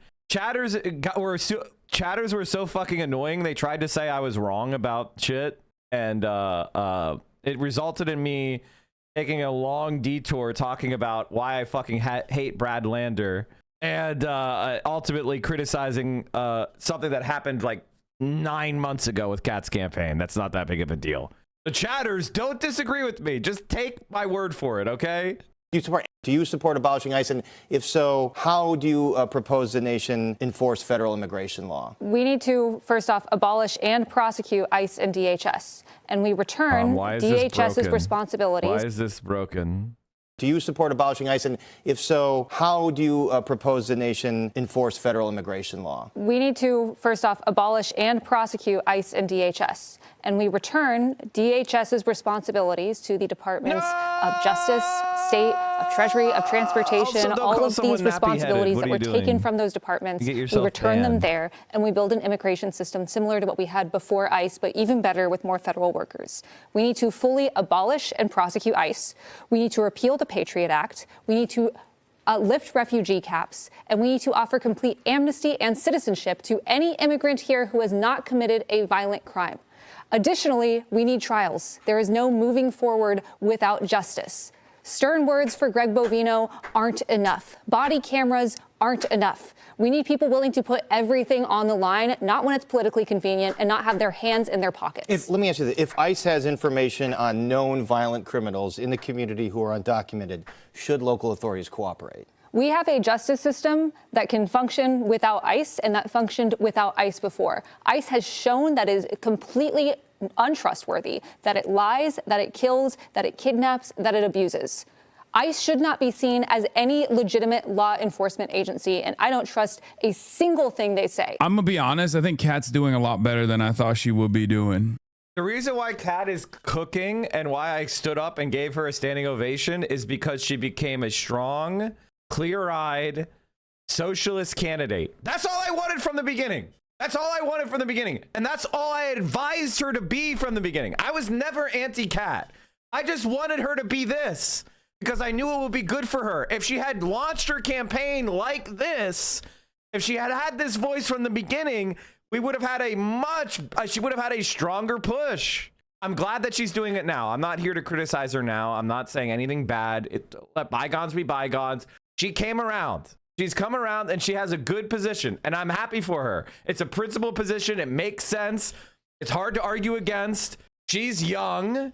You know, she's smarter than I was when I was 26. There's no doubt about that. I had to go through a lot of experiences in order for me to get in the same place she is. She's a bright woman. She would be an amazing congresswoman. I'm glad that she's found her voice. Let bygones be bygones. I am officially endorsing her with everything I've got, because that answer saying she's against defensive weapons for Israel. That answer on ice, talking about trials. There's nothing more I can say.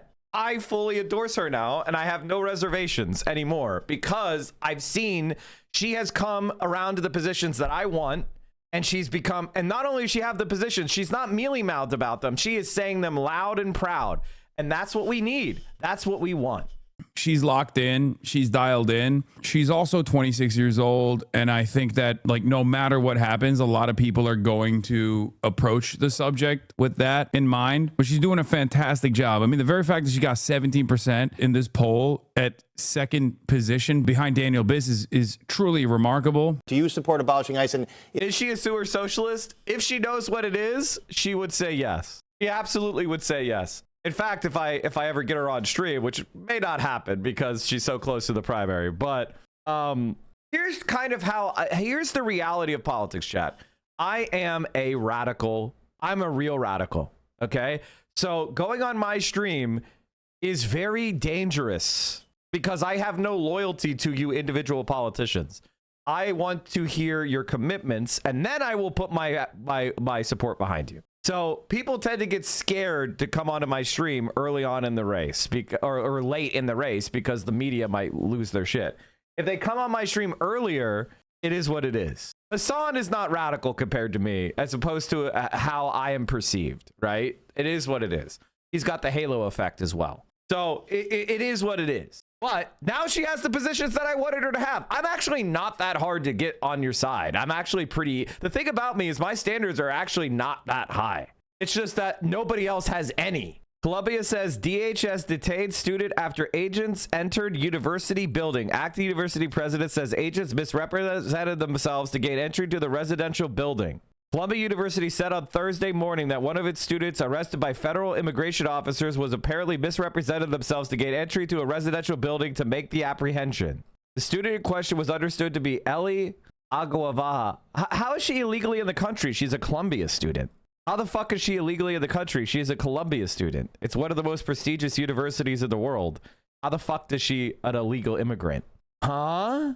What the fuck are we talking about? I mean, I know, like, I know I'm surprised, like, yes, I know that they go after Ivy League students and they don't care about any of that. But let's just, like, take a step back for a second. If somebody is in one of our universities, especially an elite university, they're probably a scholar. They are morons, they don't care. Or, okay.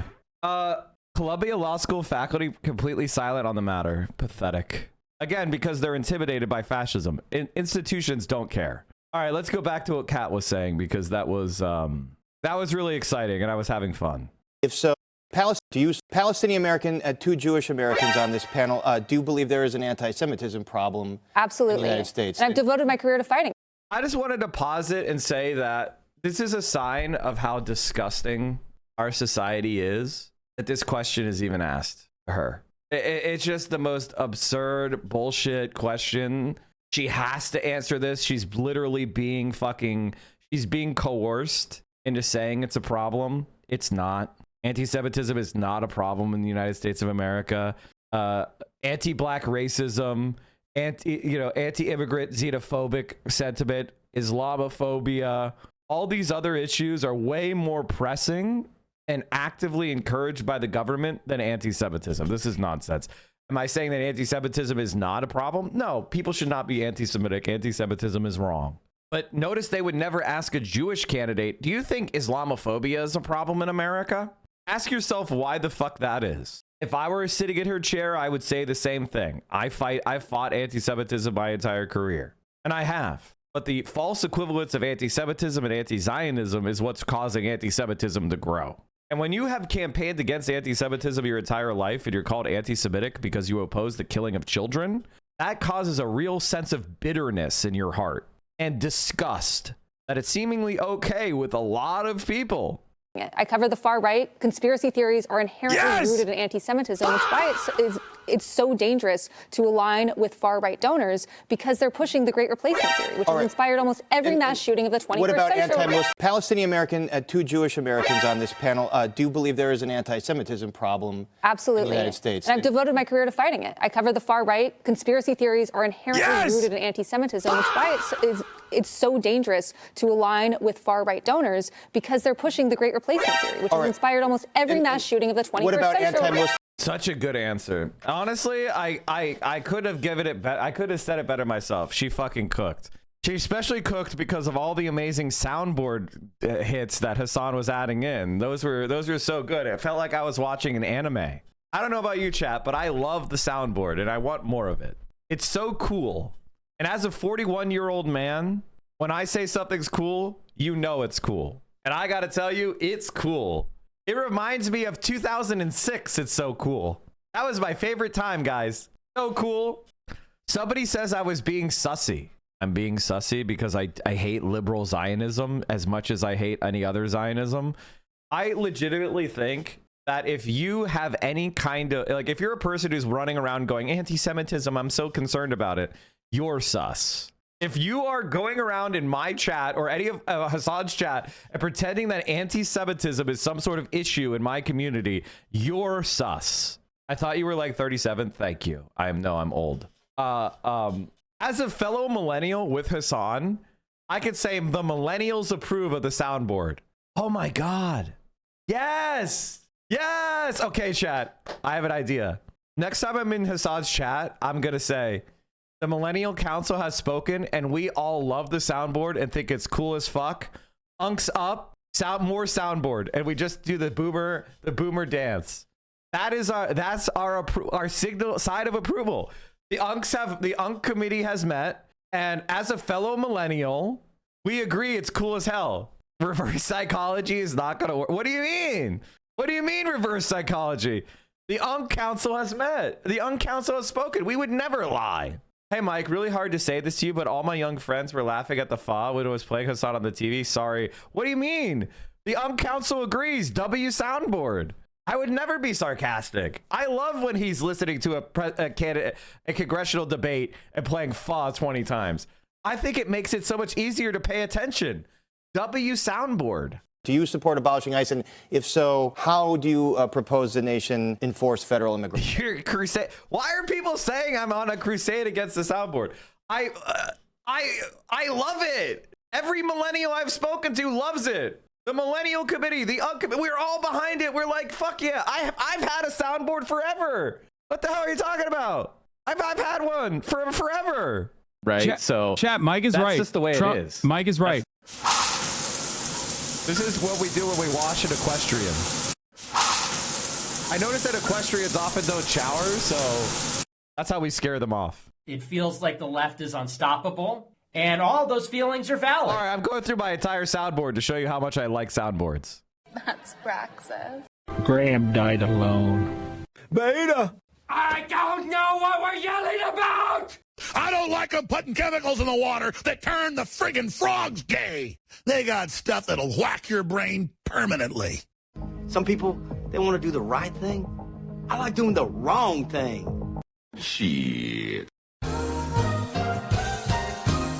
Yes, they deserve to die, and I hope they burn in hell. Yes, they deserve to die, and I hope they burn in hell. Your brain is small and smooth. I'm going through my entire soundboard.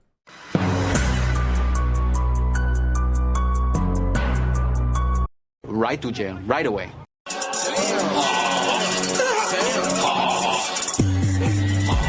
My source is that I made it the fuck up. You are just too stupid to understand art. That's why you're dumb. Don't trust the liberals. They will betray you. Don't trust the liberals. They will betray you. It feels like the left is unstoppable. And all those feelings are valid. Then die. What do we do? Argue with you? Oh, we're nowhere near done. Team. We're nowhere near done. Hold on. Hold on. Where were we?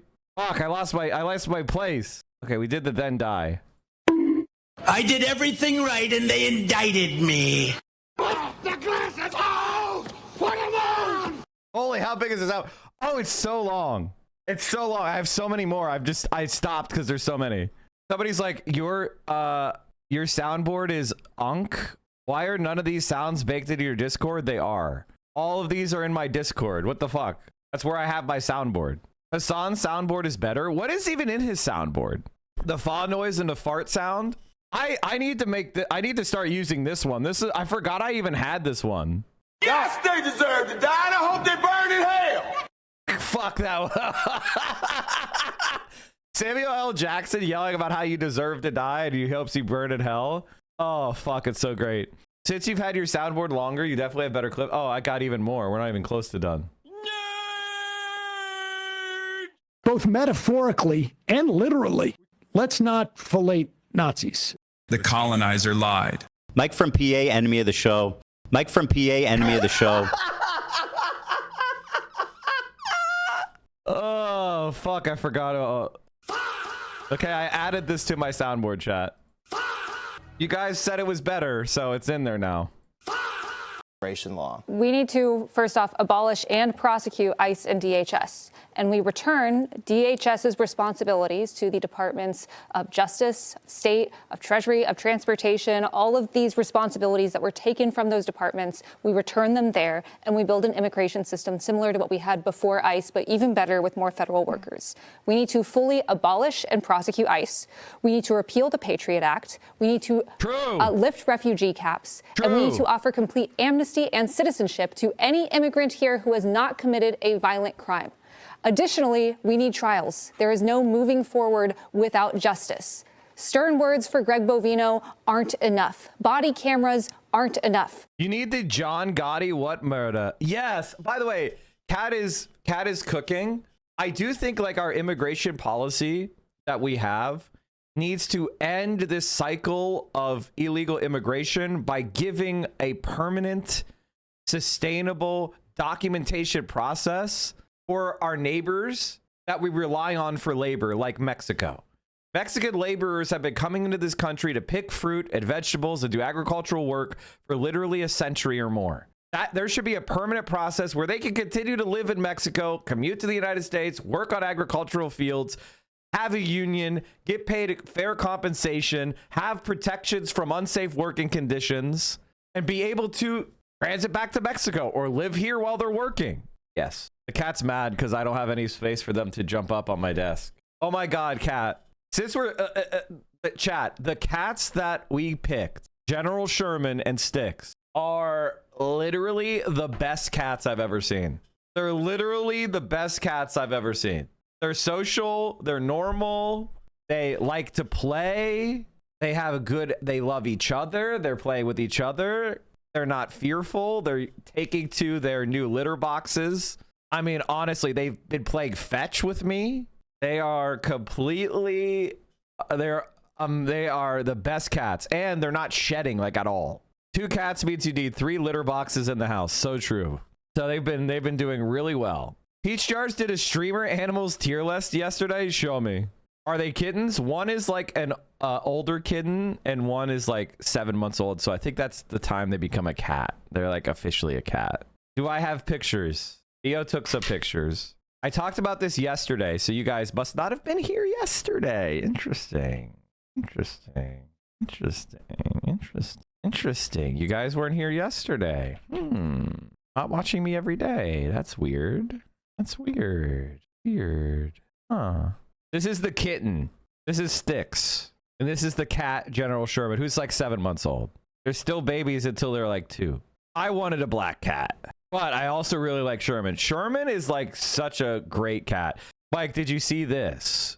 Hope no stepping on the void incidents happening for you. Oh, they're definitely going to happen. Where's the bidet? This is our secondary bathroom. This is our guest bathroom. So it doesn't have a bidet on it. This is cat propaganda. How is it cat propaganda? Mike, you should be on this compilation on what? Do you want your guests to have dirty butts? He's making his guests have poopy stank ass. The main bathroom has the bidet. The one that, this is the bathroom that's it's an ensuite off the guest room. The main bathroom has the bidet, okay? So you can shit in that bathroom if you want. All right, let's go. Let's continue. Oh, anyway, so that's the cats. They've been doing well. They've been doing very well. Very cute. Honestly, the foster mom deserves all the credit in the world because these are the best cats I've ever seen. Nice bathroom is a Hassan mod. Wait, what? Fuck me. Okay, guys, be really chill. Hey, girl, it's me, Peach Jars. I'm just hanging out in bed alone. Definitely not streaming at my dog's birthday party. I was just checking. I just wanted everyone in that room. I just had a message for you guys. Oh, yeah. Go ahead. I would just make sure all of you show up to school tomorrow. Every single one of you. All right. New horses video on Florida? Why are you saying horses video? www.horses.land. I mean, www. Why the fuck is this 4 times 3? What is this aspect ratio?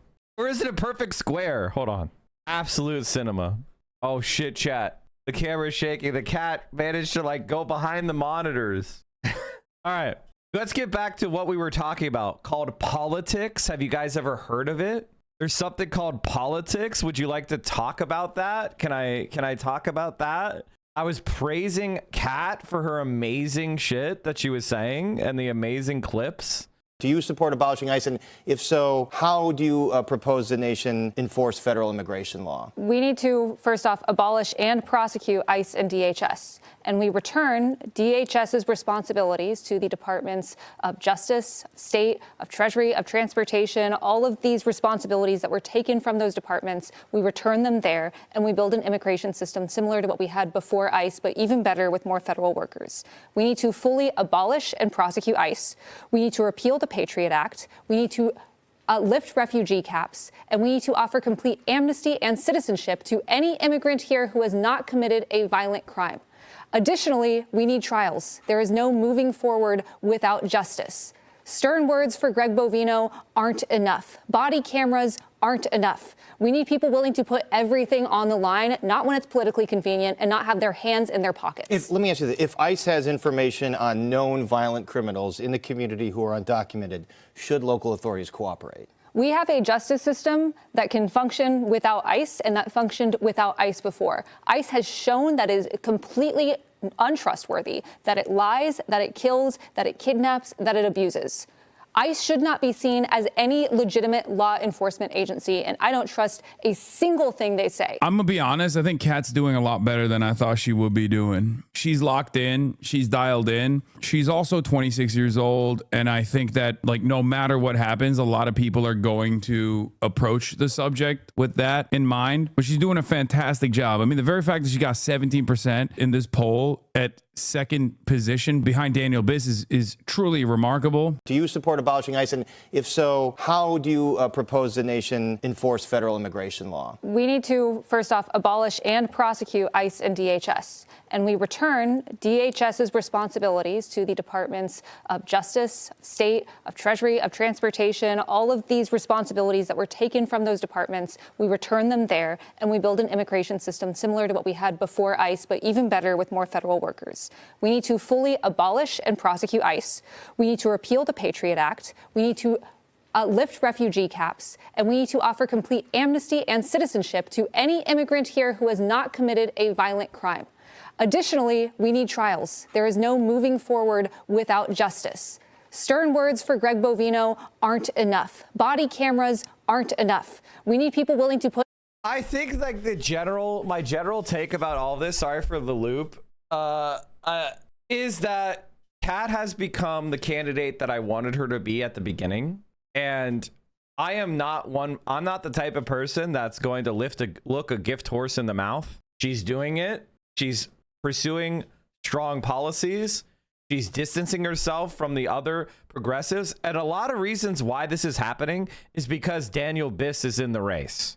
So if Kat is going to have a lane, she has to run to the left. And I'm so glad that she's forced to run to the left. I hope it sticks. Mike, apparently in France, they're going after left-wing parties because a fascist was killed. In what way are they going after the left-wing parties in France? What happened? Like I talked about it the other day, but is there some new event? They're going to destroy the left after local elections. What does that mean? They raided Mélenchon's offices? Oh. Pro-Trump activists who say they are in coordination with the White House are circulating a 17-page executive order that claims China interfered in the 2020 election as a basis to declare a national emergency that would unlock extraordinary presidential power over voting. They're saying LFI is anti-Republican. It should be treated like Rassemblement National. I mean, good luck. My only Sean is famous for saying, I am the Republic. Zoran is meeting with Trump shortly. Is it going to be live broadcast? Knew I've had it video on Newsom? Okay. All right. Well, if Zoran meets with Trump, we will... hold on, let me fix my title. Okay. Have you been paying attention to the UK? Who do you think will win by-election today? Gordon Den between Greens, Reform, and Labour. Gosh, I have been paying attention to the UK, but not close enough to give you a by-election evaluation. It would just be hope. I would just be wishing for the Greens to win. I would just be wishing for the Greens to win. You know, but it wouldn't be, which is not a phrase I ever thought I'd say. I never thought I'd say, I want the Greens to win. You know, it's never something that I believed. Donald Trump's regime is a crime syndicate, full stop. He is an absolute criminal. When you vote and elect a convicted felon, it's not that big of a... I hope your party just merges with the Greens. Like, what the fuck? Why the fuck not, man? Like, I get why not. The reason why not is the Green Party always has had this kind of like right-wing faction within it. Like, I get it. It's just like Labor in that sense. But they bungled it. They bungled the formation of the party. They had basically what amounts to ultras going, going out of pocket. They weren't centralized enough. And I'm sorry, but I am not an equestrian. I'm not going to ride that horse. There should be centralization in a political party. Like, democracy is good, but there also needs to be centralization. You need executive ability. And having so many rules and procedures and commissions and it's a waste of everyone's fucking time. Wait, what was the person saying? How do you know we didn't? We're talking 4,700 people. Do you think we alone could change the outcome? Oh, we absolutely did. I'm the reason why Kamala Harris lost. Just so you guys know, like, I was the reason that she lost. I had about 50,000 people in all the swing states who were talking to me. We had a group chat. And the day before the election, they said, Mike, should we vote for Kamala? And I was like, don't even show up. And I texted all 50,000 and they were like, everybody said bet. It was pretty crazy. My phone was blowing up. It was like bet. And it was like, and I was like, holy shit, I did it. Then I picked up the phone to Kamala and I said, listen, all you have to say is no more guns for a genocide. No more bombs for a genocide. And I'll flip. I'll get all those people to vote for you. And she said, fuck them kids. I'm going to give extra money to Israel's genocide. And I was like, all right, fuck you then, Kamala. And that was that. And then she lost. Don't show up. I know. It was fucked up. I wanted them to vote down ballot. But like, they were so pissed about Kamala, they didn't even want to show up. I voted down ballot. You know, I voted on election day. I didn't skip the vote, but those 50,000 people I was in the group chat with, they did. It's rough. It sucks. They were just saying in the group chat the other day, they were like, Mike, we will ride with you to hell. And I was like, hell yeah, brothers and sisters and thembies. Hell yeah. And the way that you guys are all positioned in swing states and only in swing states is crazy work, but it is what it is. It is the group chat. By the way, chat, somebody stole my entire argument on TikTok. They were stealing my entire flow. I want to show you this. If you're a longtime Mike from PA viewer, I think I liked it. This shit is crazy. Maybe I retweeted it. Fuck, maybe I didn't. Fuck. Anyway, I'll have to find it in my history. But this guy basically, he stole my entire flow about left versus right. I almost feel like he's plagiarized me, to be honest with you. Mike, what are those Muppet things? Here. You know the real reason the people in power don't want you reading about communism? Probably because they don't want us to learn about communism. Actually, it's because they don't want you to learn the truth about capitalism!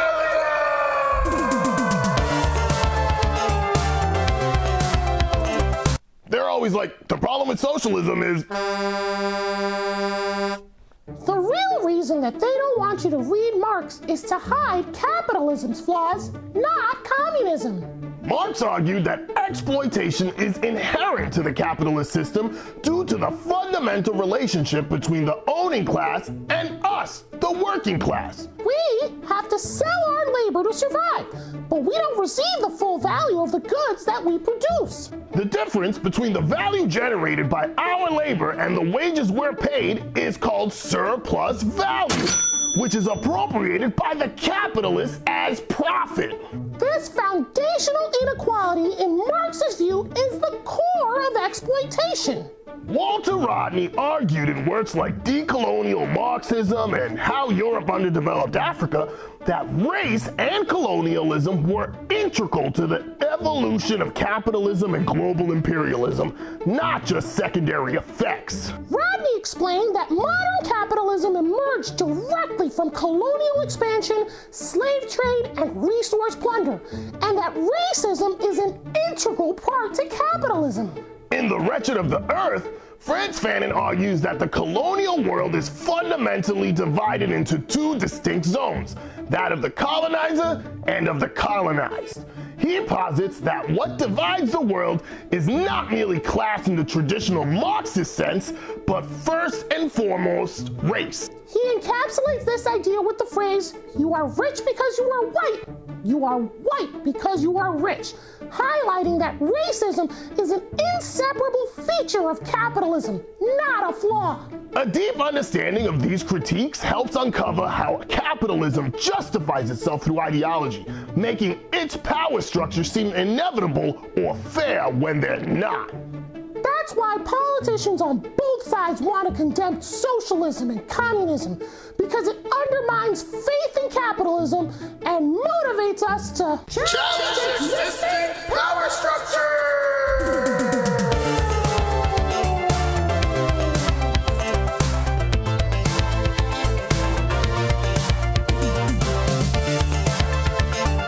There you go, chat. That was the Muppet. Somebody's like, Mike, what was the Muppet? That was the Muppet.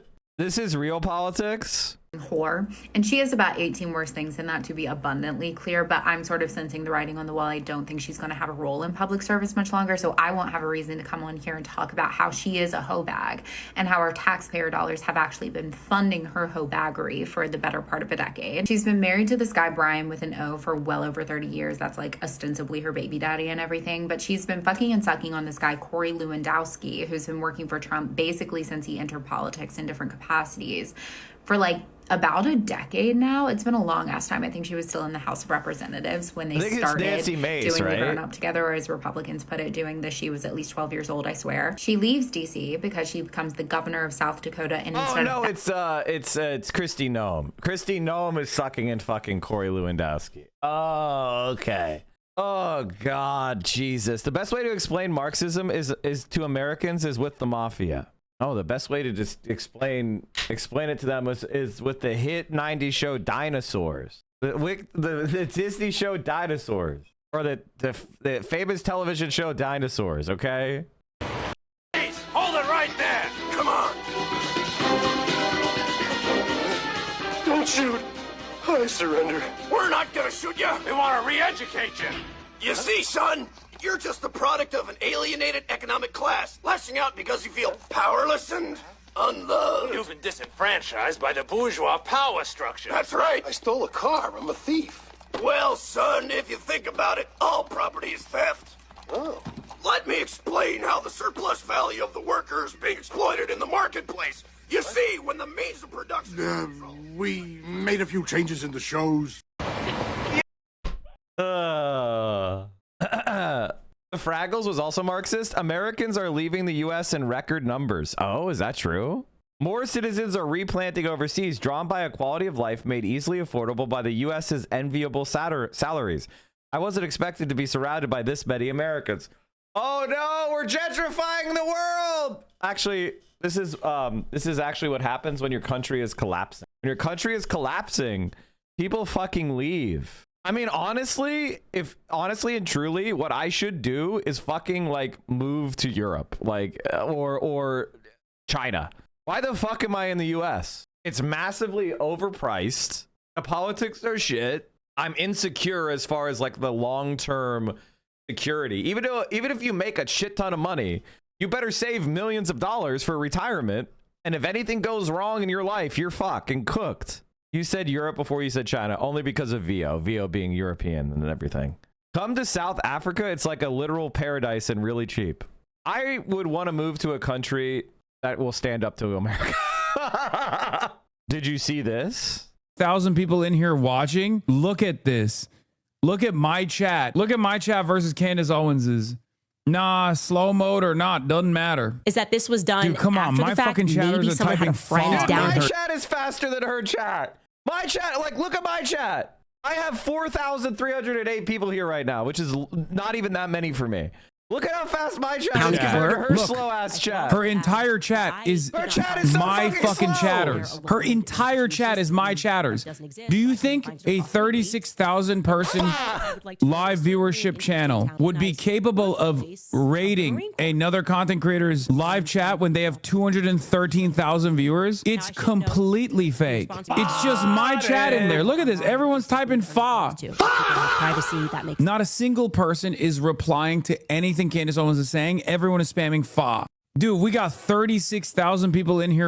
Could it be her viewers are a different generation who aren't into chatting? I'm 45 and I've never chatted while watching a live stream. There's nothing more annoying than a Hassan fan who comes up with cope for our enemies. I'll be talking about how Tech Toad is botted. He admitted to botting. It's not even a debate. He admitted he did it.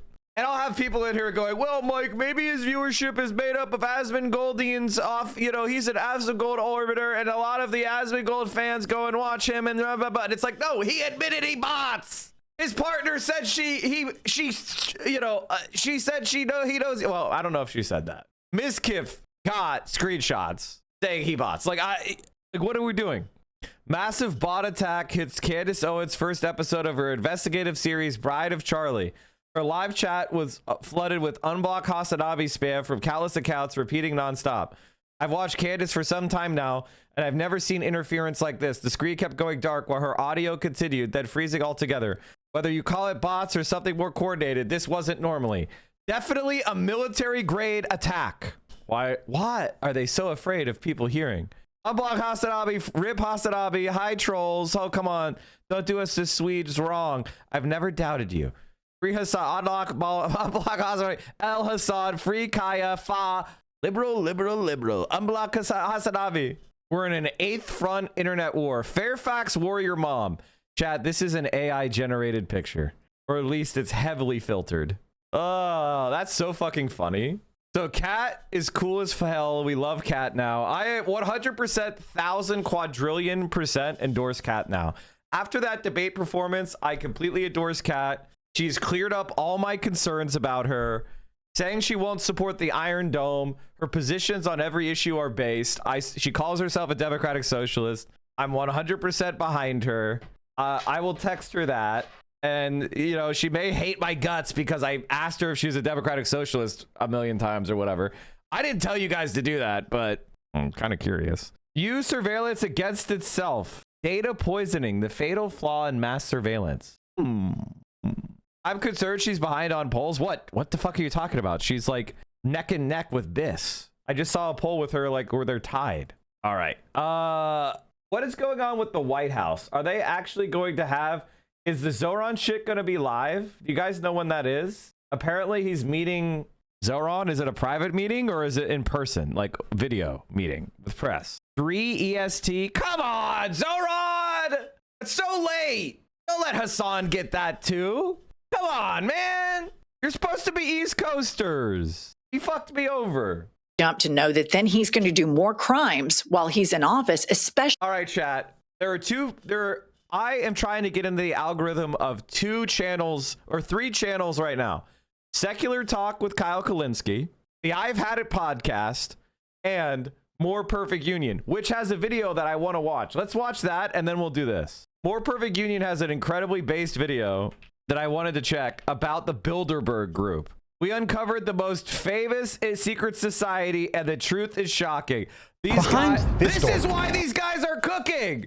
This is why these guys are cooking. I've said this for a long time, that when the left has the conspiracy theories, we are in the driver's seat. Like when we're talking about conspiracy theories and people are all talking about it are like left leaning, the society is in good hands. When people become conspiracy theorists and then they become Alex Jonesified, that's when we're fucking cooked. So the fact that More Perfect Union is seizing the high ground is fucking amazing. Did I miss you talk about AIPAC funneling donos through Hakeem Jeffries? No. Through this gate and under these trees, the drone wasn't able to fly where we wanted it to go. It keeps dropping signal. There is a real and actual secret society, a group of the most powerful, wealthy men in the world going back over a century. The Bohemian Club is an invite-only, men-only social club in San Francisco that's long been the center of conspiracy theory. Have you been there for the ceremony with the cremation of care? I don't think that's something I need to talk to you about. Especially surrounding their yearly encampments at Bohemian Grove. Allegedly meant for the ultra-powerful to just relax and bro out. SEAL Team 6 came. The lakeside talks. That's key. This is where they would keep all of the sex workers during the Grove. Presidents, CEOs, bankers, lobbyists. Bro, this is so fucking based. Holy shit. Thank you for stepping up and doing that. Alex Jones used to do cool shit like this, and now he sucks. Now he's a member. They got Alex Jones, bro. They got Alex. Supreme Court justices, CIA directors, and those are just the people who've been disclosed already. The full membership is meant to be completely private. But investigative reporter Daniel Boguslaw reached out to More Perfect Union with something wild. This story is insane. I know this reporter. He used to write for Intercept, which was the leftist news organization that Ryan Grimm left. They killed it. Not Ryan, but the Intercept. They killed this story. This is every member of the Bohemian Club, and this is everyone who attended the 2023 summer encampment. Even just the first few names I saw made me realize this is a story. Lots of people have already tried to enter the Grove or generally reveal its secrets, exposing the supposed occult rituals that go on inside. Well, I'm Alex Jones, and I snuck in there in 2000. But we wanted to know, what does any of this actually mean for the rest of us Americans who aren't part of this elite club? Alex Jones, man, when he was cool. Now, he was always kind of a weirdo and implicitly like libertarian-esque, but now he is like, now that all the shit that he, Prison Planet, all the things he warned about might start to come true, Alex Jones is their biggest dick rider. Alex Jones is now compromised. I wonder what they made him do. I wonder what they have on video. I get that they do weird rituals, but how is that my problem? So Dan and I went to California to investigate. We talked to workers from the Grove, a woman who has been protesting the Grove for nearly half a century and spent way too much time digging through old documents in hotel rooms. And what we found is almost scarier than any occult ritual. I know there's a lot of other stuff going on right now in the news, but investigating the Grove explains a lot of things that are broken in our economy and how the power structures of our country have empowered small groups of influential rich people who have been driving policy decisions behind closed doors for generations. And among many other things, we'll be reporting for the first time the involvement of a current senator. There it is. Weaving spiders come not here. Let's go back to 1872. The Bohemian Club was started as a hangout for local journalists before growing and admitting artists and intellectuals, and eventually admitting rich guys, because those other guys don't have any money. They could eventually afford this 6-story building on the edge of the Tenderloin. The building itself offers little information. Drawn blinds, no one coming in or out. But the club started hosting summer encampments in the NorCal Redwoods in 1878, eventually moving them to the massive Bohemian Grove. The encampment's secrecy and notorious rituals, like burning a giant effigy in tribute to an owl statue, they're really big on owls, have made the event a magnet for conspiracy theory. The list Dan acquired was for attendance at an encampment nearly 150 years later. I went to the Bay. I found a guy who I knew would have the list. I kept showing up to his office until he finally agreed to give it to me. Nice. This is the original list of 2017, full membership list of everyone who's part of the club. Subsequently, I was able, through those connections, to get more and more, and that's where we got the 2023 Grove encampment. And the list is massive. Broken down into the smaller camps the members are split up into. but it's a totally overwhelming amount of information.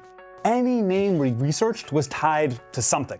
So at first, it was hard for us to draw specific conclusions and connections. But then Dan got in touch with a source who put us on Hey guys, I'll give you a wild guess what they're all connected to.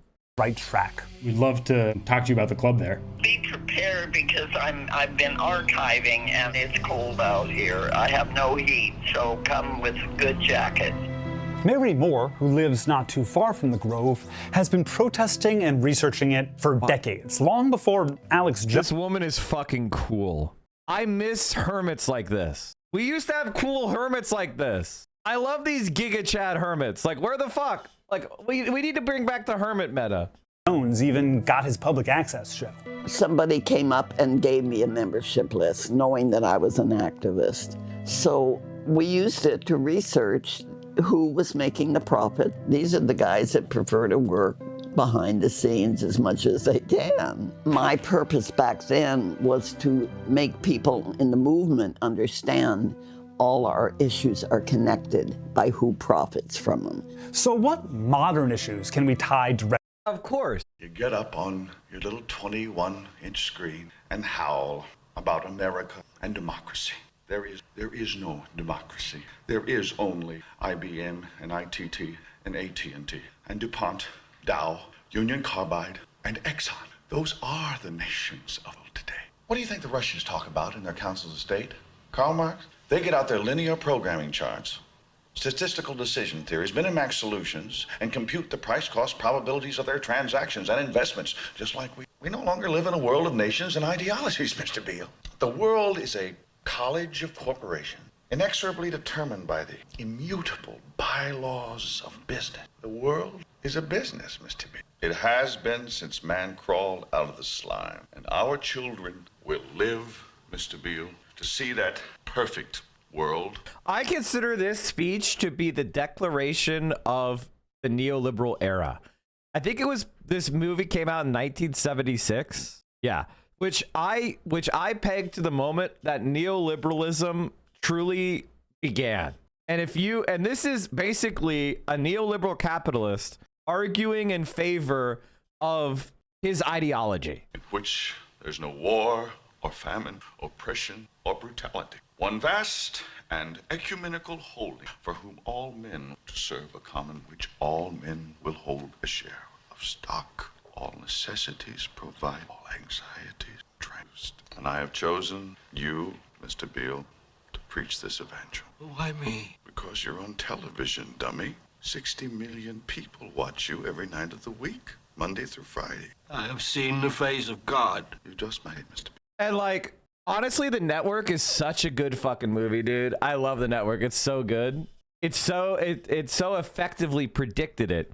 And that's really the ideology of Bohemian Grove, which is why I brought that movie up. They think it's funny that you think America matters. They think it's funny that you call yourself French or German or Canadian. Capitalists don't give a shit about any of that crap. Do you have a yacht? Are you invited to Bohemian Grove? Which bank on Wall Street do you trade with? Which bank do you have a secret account in Switzerland? Which bank in the Caymans do you hide your taxes in? They don't give a fuck about nations or countries. They trade nationalities like trading cards. Are you French? Are you a French capitalist and you need to go to the United States? You whip out $500 million. You call up your banker in Wall Street. You say, hey, I need an investor visa. I want to live in the United States.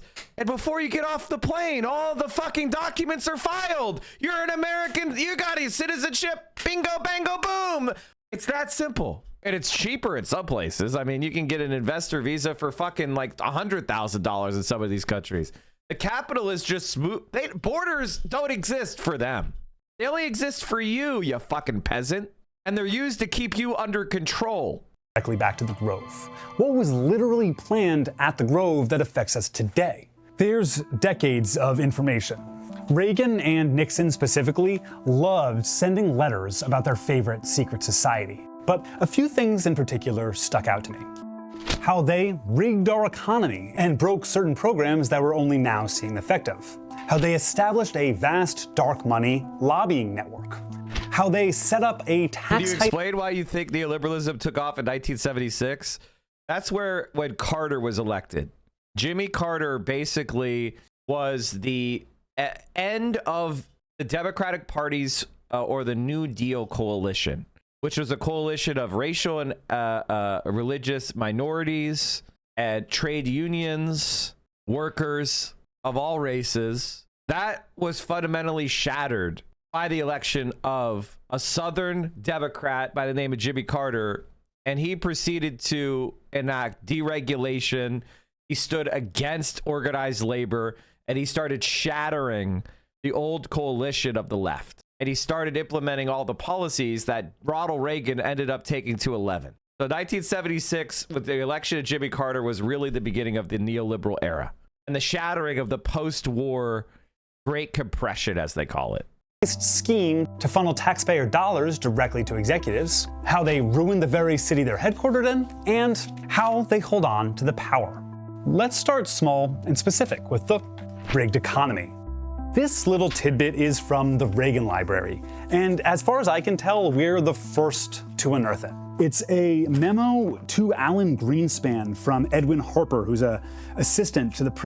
I've talked about this before. If you look at this share of income going to the top 10% and union membership, what you'll see is the low of unions. This is when FDR got elected right here. FDR got elected right here. Unionization skyrocketed. He died. I think he died right about here. It stopped going up, went sideways for a while, started to tick down a little bit, and then Carter came in right about here, and it's fallen off a fucking cliff. It was kind of on a downslope with Carter, but that's really where it picked up. President saying, you asked for the paper we discussed. You can literally see when FDR is elected because of how fast unionization went up. At the Bohemian Grove, and it's this document called Social Security Reform Proposals. This is from 1981. In 1983, the Reagan administration did reform Social Security. They made cuts that are still affecting us today. So I reached out to an expert, Alex Lawson at Social Security Works, who sent me one of my favorite emails to receive, which just said, your thesis is completely correct. This cut to Social Security was planned at Bohemian Grove. And this is something that's going to be affecting like our generation. But that's not the only Reagan policy to come straight from the Grove. This one book tells the story of a Reagan advisor being persuaded to cut capital gains taxes by iconic investor Bill Draper, while they, quote, sat semi-naked at the Grove. That little change is what enabled the high-risk investment model of the venture capital business, which spawned the tech industry as we know it today. Draper was on the 2023 attendee list, still attending the Grove 42 years later, as was his son, Tim Draper, also in venture capital. That's another important part of this, the generational membership. Families that have been passing on power for generations, both in the form of wealth and these connections. And one of these families founded one of the most influential groups in American history. That's dark money. Do any of these names ring a bell? Charles Koch, obviously. Coors. Pete Coors is the son of Joseph Coors Sr., himself the son of Adolf Coors, all three of the Coors beer empire. But the real legacy of Coors isn't beer. Joseph co-founded and funded the Heritage Foundation with other club members in 1976. Heritage is part of a network that has influenced, led, and funded pro-corporate politics for decades, all of which are connected to the club through funding, founders, or board members and directors. Heritage was immensely powerful during the Reagan administration and had huge influence on his policy. Charles Koch, synonymous with anti-worker political spending, obviously attends the Grove. And remember when Supreme Court Justice Clarence Thomas got caught taking lavish gifts from Club for Growth lead Harlan Crow? One of those gifts was a trip to Bohemian Grove. Heritage founder Coors Sr. is long dead, but his co-founder, Edwin Fulner, is on the attendance list for the Grove in 2023, when he would have been 82 years old. And he was on the board of Heritage until he died in late 2025. Especially after you two. But there's one family that's more deeply tied to the Bohemian Club and elite collusion than any other. That brings us to tax heist. The Bechtel Family Incorporation isn't a household name, but they're one of the wealthiest families and largest private corporations in the world. Wow, I wonder how they got all their money. are 2 Bechtels on our list, and the family has been involved for generations. Here's Stephen Bechtel Sr. at camp with Henry Kissinger, which came with a cute little memo from Bechtel to Kissinger. The Bechtel Corporation works in massive construction projects, the kinds a government needs to pay for. This is just a partial list. Wow, they became billionaires from stealing government money? Who knew? Wow, what an incredible fucking strategy. List of people who sit in the center of the Bechtel executives government Bohemian Club member Venn diagram. Caspar Weinberger, George Shultz, Edwin Meese, John McCone. McCone invented the concept of cost plus for government contractors. The system where contractors tell the government how much something costs, then get a little profit treat on top of that. Because the contractor determines the cost, they have no reason to keep costs down, especially surrounding executive pay. It screwed us on everything from how much of our tax dollars go to the wealthy to Medicare Advantage. Then, in the early 2000s, the US invaded Iraq. Driven by club members like George W. Bush, Dick Cheney, Donald Rumsfeld, and Colin Powell. Bechtel got paid millions to clean up the mess. Since so much of this was planned at the Grove, we had to see the place, where the slogan is supposedly "Weaving spiders come not here," which implies they aren't supposed to be doing business there. So what exactly are they doing up there? So we drove over. No trespassing violators will be prosecuted. And again, we're met with nothing but a security booth and some strange issues with our drone. It keeps dropping signal. Pretty weird. I mean, I haven't seen this much interference. It's not Grove season after all. But talking to some folks in the neighboring town, Monte Rio, had a lot to teach us. At my old job, we used to point to the mountain where the property is, and then the people of the Grove came in and told us that we can't say that. But then Dan got a call that could give us an inside view. Where I come from, it's kind of a rite of passage to work at the Bohemian Grove. 2 former employees of the Grove, a driver and a skeet shooting instructor, were down to talk to us, but wanted to stay anonymous. It's all kind of structured in a way so that the members don't really have to see any of the workers. We don't have to interact with them. They're not supposed to interact with them. So what I saw was a picture of the entire cast of their production of Macbeth with Colin Powell as the lead. Which all seems just kind of weird and lame, right? It's cheesy. I don't think these guys are spending every day thinking about how they can fuck up the environment and the world consciously, but it's got to be nice to have a little respite from doing that. Monte Rio is the poorest town in Sonoma County. The cost of living out here has become unbelievable. It's almost as expensive to live out here as it is to live in San Francisco proper. Similar is true of the area back in the city around their clubhouse. The Tenderloin is the poorest part of SF, a city that's been the center of national discussion about housing prices, crime, and homelessness, and a state that's been a hot point regarding taxing the rich, which brings us back to Dan's list. So Dan, what's the name of this big SF advocacy group? It's called Neighbors for a Better San Francisco. Oh, wow. Neighbors for a Better San Francisco. You don't say. I'm pretty sure this group is now helping push a lot of the YIMBYism shit. He also founded Victims of Communism. I believe still was amazing. The biggest big dollar spender in local SF politics. This group is spending on city council races, mayor races, trying to sway ballot measures, ballot initiatives. Nick Podell? Yep. William Oberndorf? Yep. Stephen Merrill? Bingo. This thing's basically just an offshoot of the Bohemian Grove. Yeah, this is Atwater. He's the founder and former chairman of Prime Finance. He was one of the big backers of this neighbors group. They most recently focused their spending fighting a ballot measure that would have marginally increased property taxes on the most wealthy to fund affordable housing. And top donor, William Oberndorf, who used his charitable foundation to donate $2,000 to Make-A-Wish Foundation and $200,000 to Neighbors. And Neighbors, like Heritage or any of these ghoulish national organizations, is just one part of a network of linked organizations sharing a small pool of donors and board members across the city. But let's zoom back out nationally. Mary said something that made me curious about the power. These are all Nancy Pelosi's close friends. of the Grove today. Trump is not welcome at the Grove. He tried to join. He's not a member. He's not on the list, you'll see. They didn't want him. But the Trump agenda is still inherently tied to the Bohemian Club. This is how they held on to power. I mean, this is also how, like, this is one of the reasons why Trump is the American fascist leader. Because his resentment of being excluded from these elite places, because he was always seen as the fucking charlatan from New York City, son of a slumlord. He saw these people, but they didn't want to include him. He didn't have the prestige. He didn't have the gravitas. That frustration, that feeling of resentment is what has motivated him to enter politics. That's why his like expressions of resentment are felt as so authentic among his base, is because he's legitimately mad that he's been excluded. Power.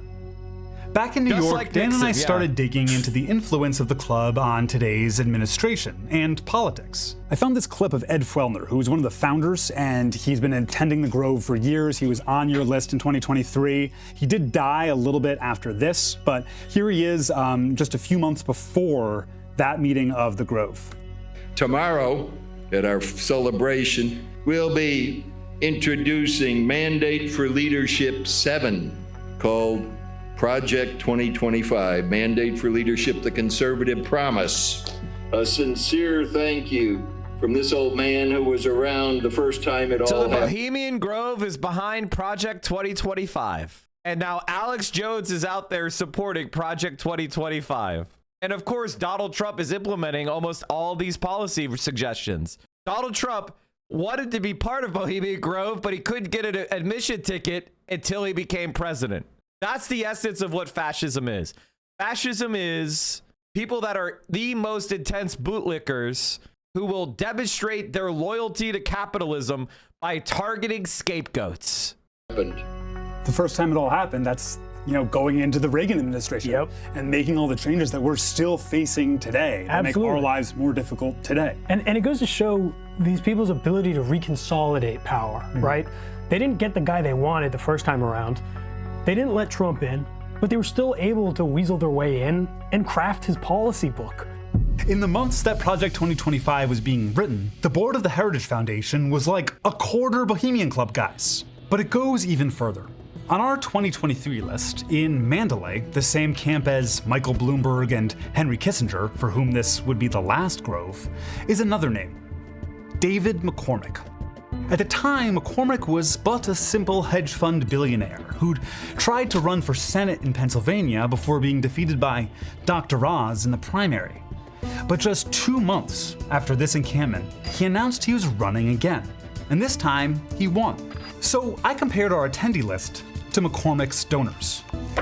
11 men in Mandalay camp donated to McCormick's campaign, and that's not even including the ones who gave through dark money channels. As senator, McCormick was part of an announcement with President Trump for a big push for AI investment in Pennsylvania, data centers and power plants.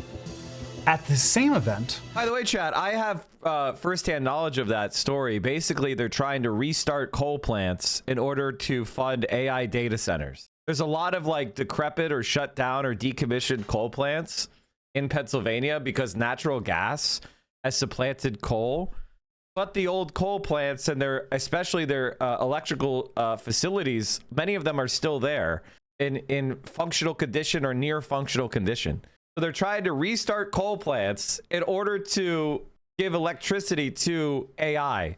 And if they succeed in those goals, it'll absolutely devastate the environment and be horrifyingly bad. You have to understand that these AI data centers have no employees. There's no employees at these things. There's like maybe like a dozen. All that'll be happening is massive use of fresh water, massive uses of electricity, which will drive both of those prices sky high.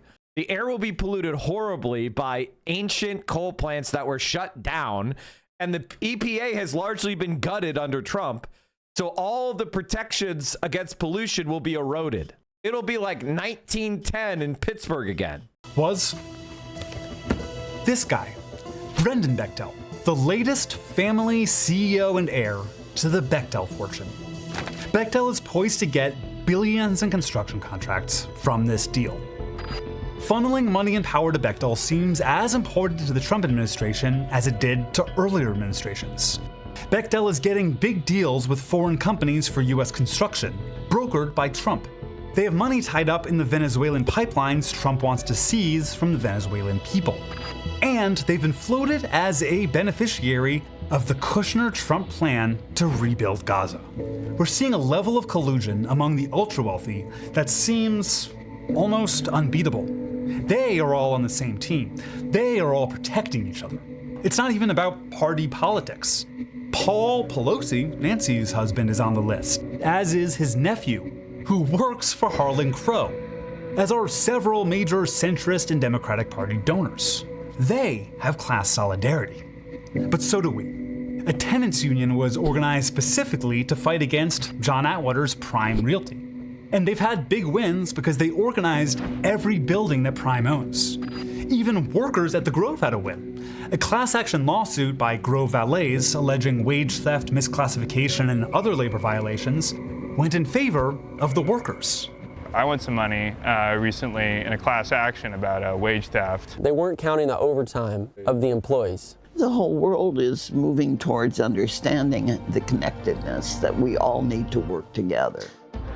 But knowing the truth, the connectedness, can help bring power back to everyone else. And we only scratch the surface here.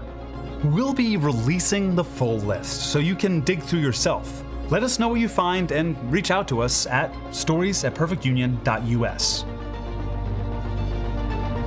Thank you so much for watching, and please don't forget to like and subscribe. Even worse than just using fresh water, you can't use mineral waters and cooling like that. You have to build it up. So they're making the fresh water distilled. Only one way to do that. Heat it up with energy. Then they have to cool it down. Then they run the pure H2O into cooling and let the H2O sap more minerals from the ground. That's where the water picks up pollutants and makes it poison for the surrounding communities. Absolute banger video for more perfect union.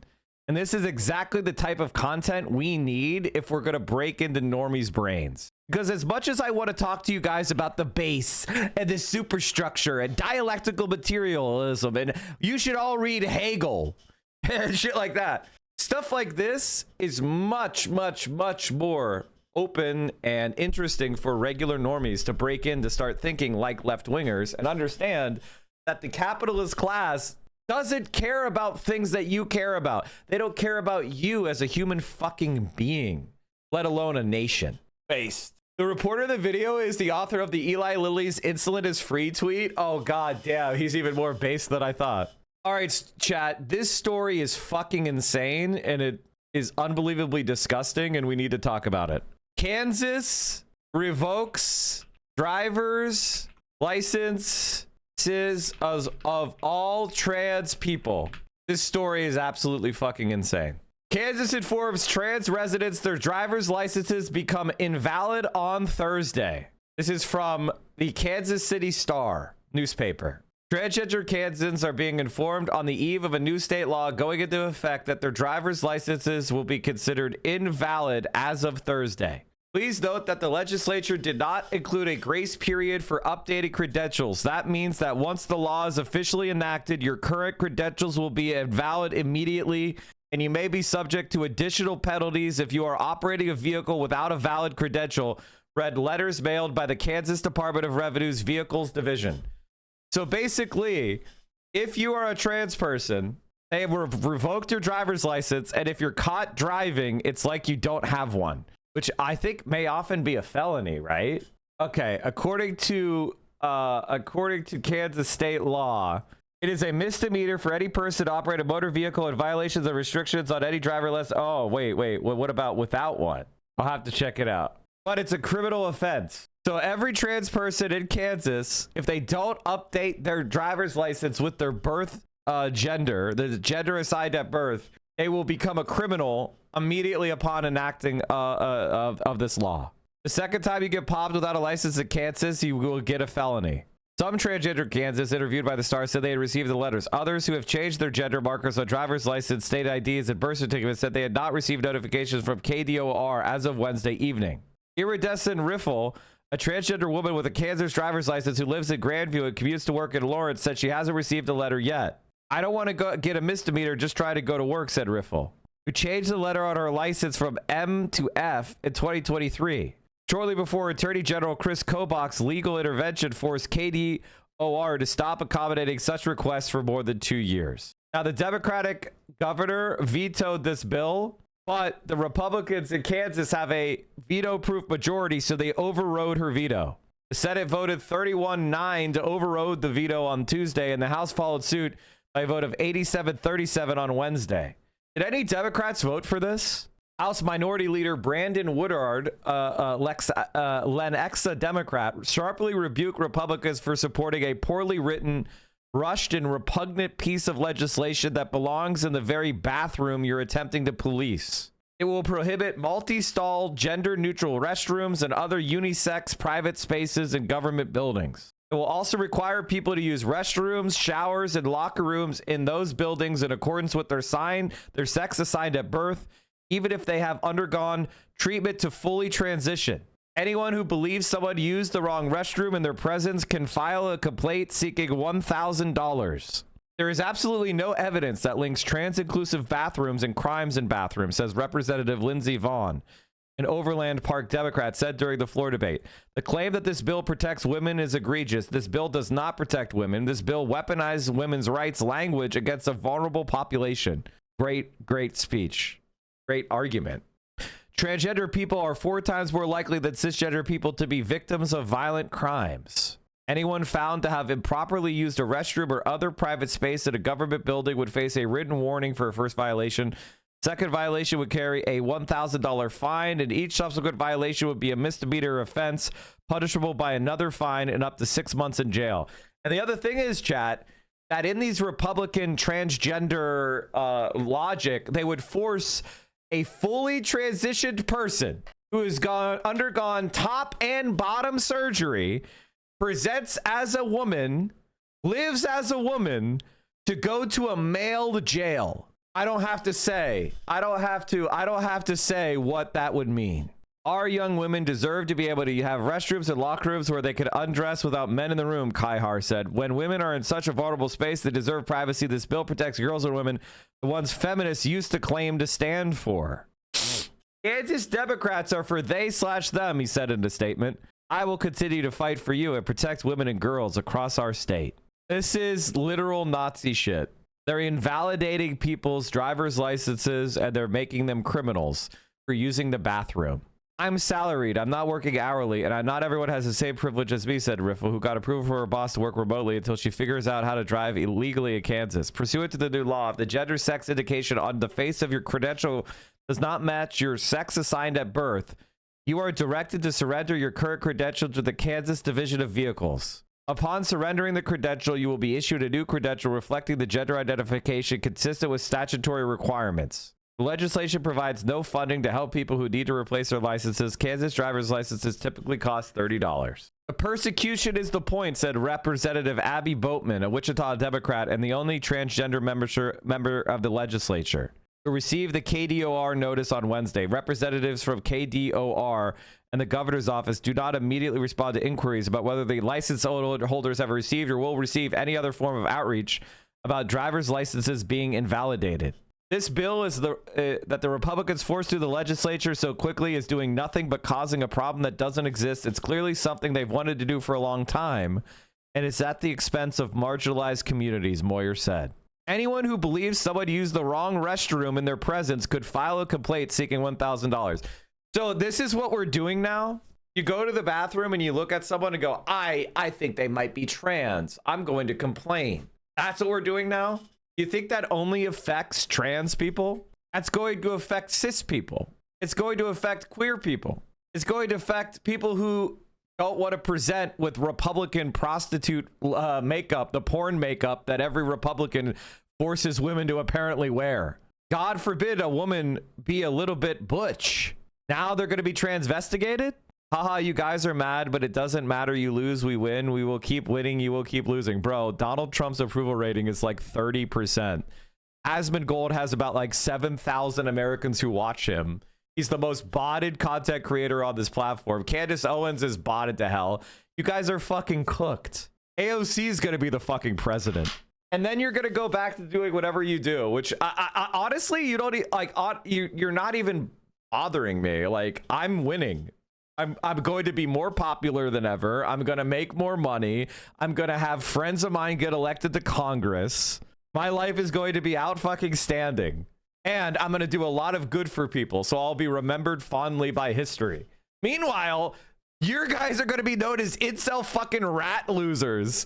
Everyone will be ashamed to have been associated with you. Like, your own, if you have children, which you won't because you're an incel, but if you have any fucking like posterity, they'll look back on you. You won't even be a footnote.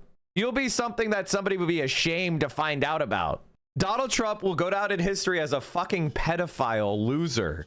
If he's mentioned in history, it'll be due to the damage that he did to the American empire and how it was the beginning of the end. He will be America's Nero. Oh, I'm sorry. You don't know who that is. I forgot. You're illiterate.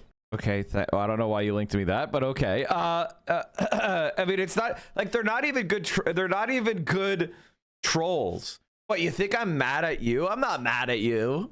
If you wanted to piss me off, pretend to be a centrist Democrat. That's the thing that'll piss me off. An Asmongold fan? An Ethan Klein fan? A Destiny fan? Come on. Bro, honestly, when I think about those guys, my smile muscles get sore because I keep beating them so much. Holy fuck. My life just keeps getting, the more they fight me, the better my life is. It's fucking amazing. Like, a lot of people now think if you let transgender women into women's bathrooms, it'll be like a loophole for predators, you know? And you're allowed to think that. But I will say, if you do think that, that does mean you believe there are guys out there going, man, I'd really love to go into a woman's bathroom and abduct and murder someone. But unfortunately, I'm just not allowed in there.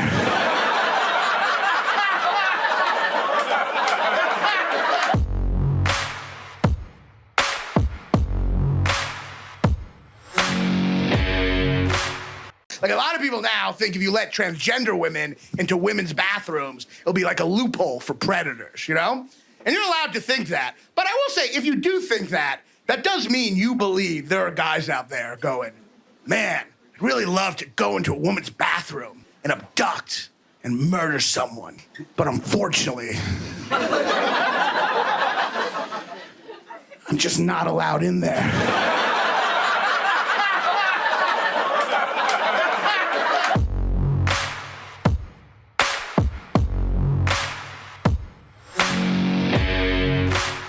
Like, a lot of people now think if you let transgender women into women's bathrooms, it'll be like a loophole for predators, you know? And you're allowed to think that. But I will say, if you do think that, that does mean you believe there are guys out there going, man, I'd really love to go into a woman's bathroom and abduct and murder someone. But unfortunately, I'm just not allowed in there.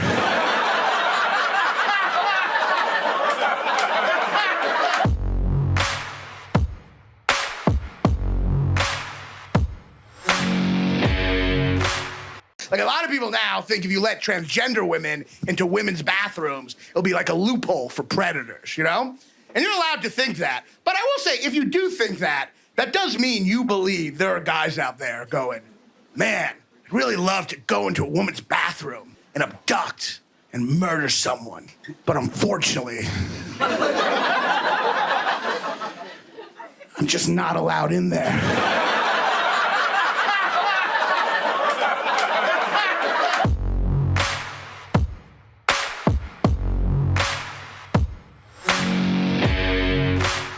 Like, a lot of people now think if you let transgender women into women's bathrooms, it'll be like a loophole for predators, you know?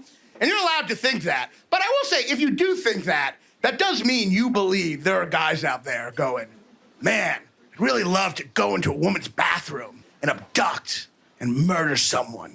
But unfortunately,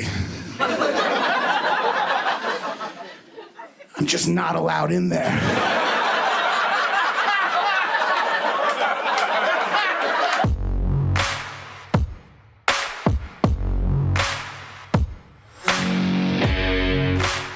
Like, a lot of people now think if you let transgender women I didn't want into to women make that loop so many times, but VO distracted me. Sorry about that. Was the joke bad? I was only going. Okay. Yeah, it was bad. Okay, good. I missed the entire joke, so I don't know if it was good. Play it again. Okay, sorry about that, chat. I only meant to step away for like 30 seconds. But then I saw something that was hashtag offensive. And oh my God, is it bad? But it was like one of those things where it's like, of course, this is the person who tried to, of course. Hashtag offensive. I've trained in the gravity chamber of being abandoned with bad clips with Sean. Oh, whoops. Chat, I found some shit. Yeah, Vio found some shit. Ask and you shall receive. I'm working on it. Okay, I might have to get someone else to click that doc later, Patrick, but I appreciate you, brother. Off topic, did you get the cats? Okay, so I went to use the bathroom, chat, and the cats all like came to watch. And then they were like trying to like climb onto the toilet to like get a closer look at me pissing. I was like, bro, no. Like, no. I'm afraid they're gonna go for my wiener. Like, oh, this must be a new snake toy. Yeah! They've been playing with a worm toy, so I'm kind of scared. It's like this floppy 5-inch worm toy. So I'm a little scared. That fear will always exist. Urinate seated, problem solved. The fuck? The fuck you say? How confident are you that AOC will be president? I would say that it is the I see a path. I see a strong path for it to happen. I also know why it wouldn't happen. The only reason it wouldn't happen is one, she fucks something up, which is beyond my control. Yes, thank you. Honestly, the best chance to get them on stream is on that chair now that they knocked down Luigi. Okay, well, there you go. Mike, new gym goal, 420 at 14. Nice. Mike, did you see this shit? Anyway, long story short, Kansas trying to immediately revoking all the driver's licenses of any trans people in the state. If you are in Kansas or you know somebody in Kansas who is trans, make sure they are informed about this new state law and protect themselves from possible misdemeanor and felony charges from driving without a license. I would honestly leave that state. All right, this story is fucking insane. This story is fucking insane. Trump plans to declare national emergency surrounding 2026 elections. Or 2028. And by the way, chat, the Democrats want him to start a war with Iran. They don't even care about this. And when you say that, I think we're already cooked. We're already cooked. Because the Democrats don't even care about their self-preservation. Even as a rump party, they don't even really seemingly care. My guess is that Chuck Schumer and Hakeem Jeffries have received personal assurances that they will not be targeted by Netanyahu during whatever this is going to be. And they literally don't give a fuck. I mean, that must be it. Cat is on the chair. Oh, he was on the chair for a minute. Vio in the background. Yeah. That's his favorite toy, chat. He's playing fetch with Vio. 29 polls show Democrats don't want war and Dems don't care. So this is good. Yeah, this is not opening, but that's good. All right, let's talk about this. Is my internet breaking? Trump seeking executive power over elections is urged to declare emergency. Do I have robotic self-scooping cat litter? We have a fully automated luxury gay space cat maintenance. Mike, stop. No, play. What? Play what? What are you trying to say? Read open presents. I mean, obviously you should just link me whatever clip you want me to play instead of telling me to play the clip. Because at this point, it's so long ago that I have no idea what you're talking about. It's 1,000% illegal, and if they try this, then they're officially began what will be an age of strife. Why would it be strife? Are you going to go fight for your right to vote? Oh, it's just a joke about the clip? Nah, I'm good. I think we played it enough.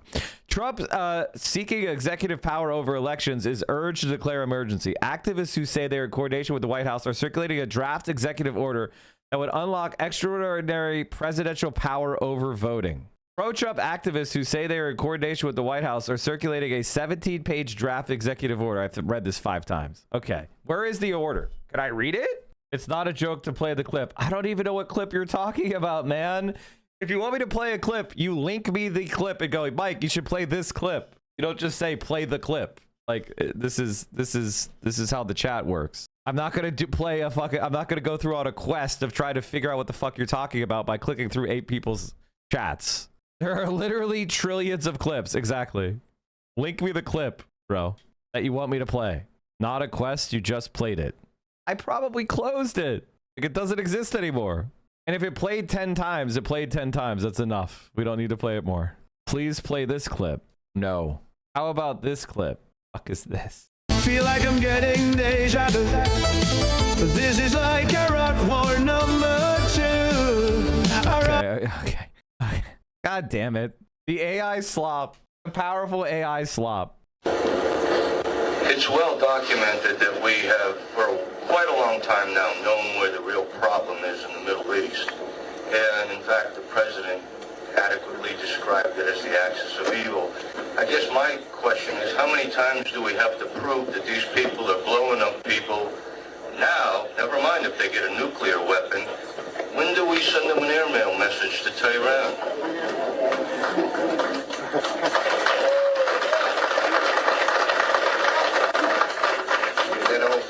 That old Beach Boys song, Bomberan. Bomb, bomb, bomb, bomb. Hey, man. I'm gonna watch this just to help Open Presence calm down. Like, a lot of people now think if you let transgender women into women's bathrooms, it'll be like a loophole for predators, you know? And you're allowed to think that. But I will say, if you do think that, that does mean you believe there are guys out there going, man, I'd really love to go into a woman's bathroom and abduct and murder someone. But unfortunately, I'm just not allowed in there.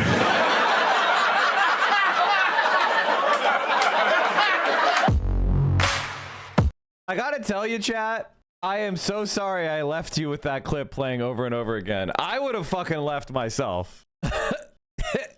I gotta say that it's a fine joke or anything, but 7 times I would have fucking left too. It's a fine joke, but if I had seen that 7 times, I might have melted down. It only gets funnier. So true. It's so true. Bro, I was in the shower. You trapped me. I'm so sorry. I'm so fucking sorry. And I completely understand the point. The point is that people saying you need to target trans people because they're men that are pretending to be women so they can go in the locker room and then commit assaults or whatever. It doesn't make any sense. If they wanted to commit assaults, which is an illegal act, they would just go and commit assaults, because a door going into a room you're not allowed into is not going to prevent a predator from being a predator, because they are already committing crimes. So this is a very stupid law, and the argument makes no sense. But that's the point. It's not about that.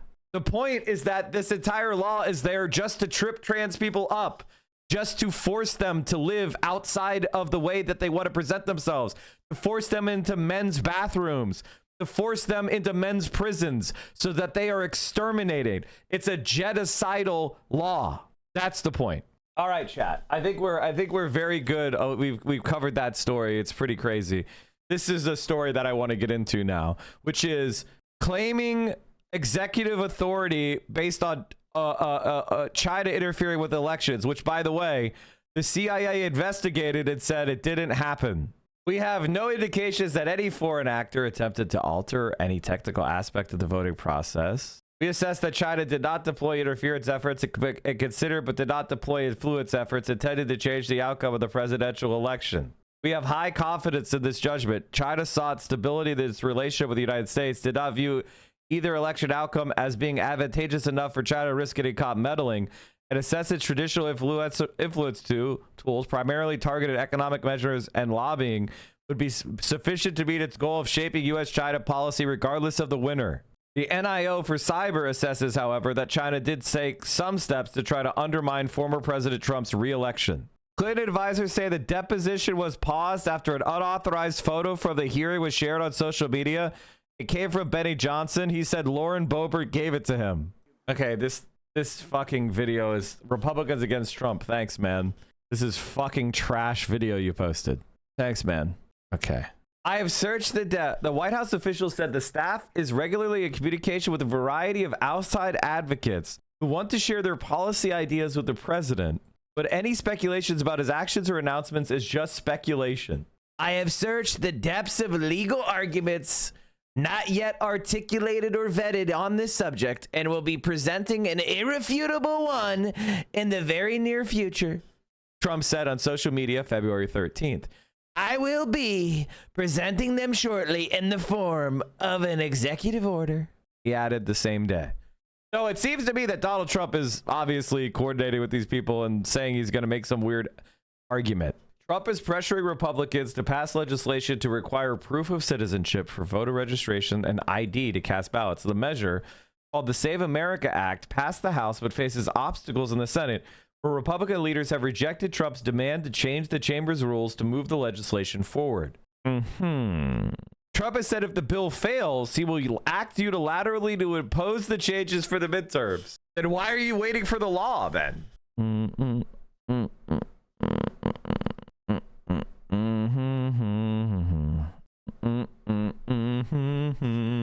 54% of American adults opposed Trump's stated desire for federal government to take over election administration and vote counting in certain states. 23% of adults said they supported it. Won't this hurt the MAGA idiots with no papers more? Think they're going to apply the law fairly and evenly? We start in Chappaqua, where there's been major drama in Hillary Clinton's deposition. MS Now's Ali Vitale is there. Ali, what's happening? So there has been a back and forth, Chris, over the course of the last half an hour about a picture that was tweeted out of Hillary Clinton sitting in this closed-door deposition here in Chappaqua. It was tweeted by Congresswoman Lauren Boebert, who's one of the Republican members on that committee. I think we can show you the picture on the screen. There's nothing crazy to see here. It's Hillary Clinton sitting at a table flanked by lawyers and, of course, Republicans and Democrats who are in the room. The fact that they are tweeting it, though, I think is notable. And that is, of course, in defiance with what the spirit of this deposition is, which is being closed doors, being private, being behind the scenes. When these pictures were tweeted out and disseminated by conservative media, it prompted a Hillary Clinton staffer to come out to the pool cameras to say, OK, we are pausing the deposition because these photos have been put out.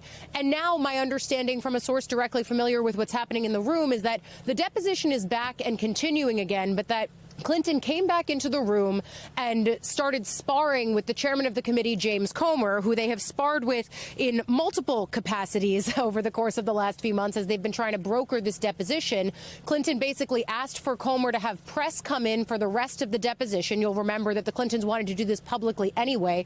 Very hard to see what the distinction is between posting pictures in real time but saying that you can't do a public hearing. I think we're going to end up hearing more about that from the Clinton side and from Democrats as today goes on. There was also the point where she asked Comer, can the press come in for the rest of the deposition? He said no. I think for folks who covered the Clinton campaign in 2016, the idea of Hillary Clinton asking for more press to be around certainly is a turn of the dial that they would have liked 10 years ago. But that request obviously denied, and the deposition is now continuing as it was, which is behind closed doors and for we don't know how long still. But it does come as Democrats have come out of this room, including Suhas Subramaniam, the congressman from Virginia, just with you in the last few minutes, Chris, saying, OK, if you have a former president of Clinton testifying tomorrow, this is Republicans now opening the door for Democrats to be able to ask for other prominent Republicans, including but not limited to President Donald Trump. Chris? Not sure they've covered this, but more perfidy by ICE claiming they're looking for a missing 5-year-old girl to get access to Columbia campus. Yeah, I saw that. We talked about that earlier. All right, I wanted to watch this coverage on this story, deadly incident off the coast of Cuba. Officials in Cuba say border guard troops shot and killed 4 people on a speedboat in Cuban waters who were trying to, quote, infiltrate the island nation on Wednesday. The Cuban Interior Ministry says the boat was registered in Florida and was carrying Cubans who live in the United States. One of the passengers allegedly opened fire on the border guard troops. 6 other people aboard the speedboat were wounded in the shootout and are receiving medical care while being held in custody. We've got CNN Stefano Pozzebon following the story for us. Stefano, good to see you. What do we know about this investigation? What transpired in this incident? Well, unfortunately, we don't know much, and everything we know is directly from the Cuban government, so of course we need to take it with a little bit of caution. However, we do know that the incident took place at the northernmost tip of the Cuban coast, the part of the island of Cuba that is closest to Florida, that is closest to both Miami, the Miami community of anti-Cuban hotbed, frankly, and the Cuban Keys, which is the peninsula, that line of archipelago that drives south from the continental United States towards Cuba in South Florida.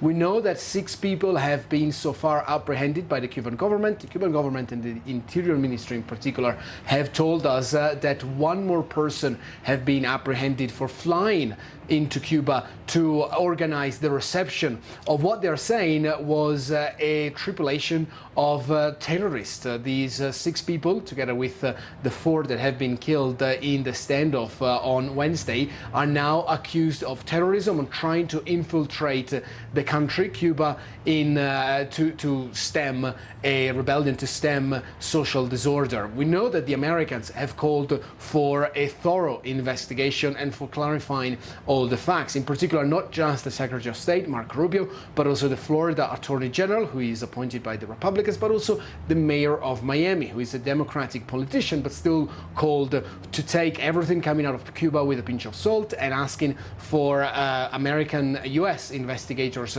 to clarify all the facts, especially if they link to the southern Florida community, to people in Miami, where we know that a change of government has been demanded when it comes to Cuba for more than 60 years. But this has the potential, Eleni, to rapidly escalate into the most serious geopolitical crisis of the year so far, especially after the removal of Nicolas Maduro down in Venezuela. It's a situation that we're monitoring very closely, because it could escalate very quickly, Elena. Absolutely. Okay, so I want to talk about the current economic realities facing people in Cuba right now. Lifeline was always Venezuelan oil. That has dried up. I mean, you mentioned Nicolas Maduro, and of course the United States assault on Cuba as well. It's something that the US wants to focus on. So give me a sense of the mounting pressure and the humanitarian crisis that's currently unfolding there. The mounting pressure is the strongest that the current Cuban government has faced in recent history. Cuba does not produce nearly enough of the energy that it needs, and it needs more energy, more oil to produce electricity, to run its factories, to run its city. And that's why we're seeing daily blackouts both in Havana and the rest of the island. One of the first reactions coming out of this incident, I think it's important to point out, came directly from the Kremlin, Russia being a close ally of the Castro's government and the current president of Cuba, Rubén Díaz-Canel. This is what Dmitry Peskov, the Russian spokesperson, had to say about the incident in Cuba. The situation around Cuba, as we see, is escalating. The most important thing now is the humanitarian aspect. Of course, all humanitarian issues Cuban citizens are facing must be resolved, and no one should create obstacles. So the United States have essentially blocked all shipments of oil from neighboring countries into Cuba. Used to be Venezuela. Last step, no hurry to end monolithic thinking. Do not be a monolith, huh? What are you talking about? You have to speak less cryptically. You have to just explain things straightforwardly. Don't assume that I know the context of everything that's been said in the past in chat.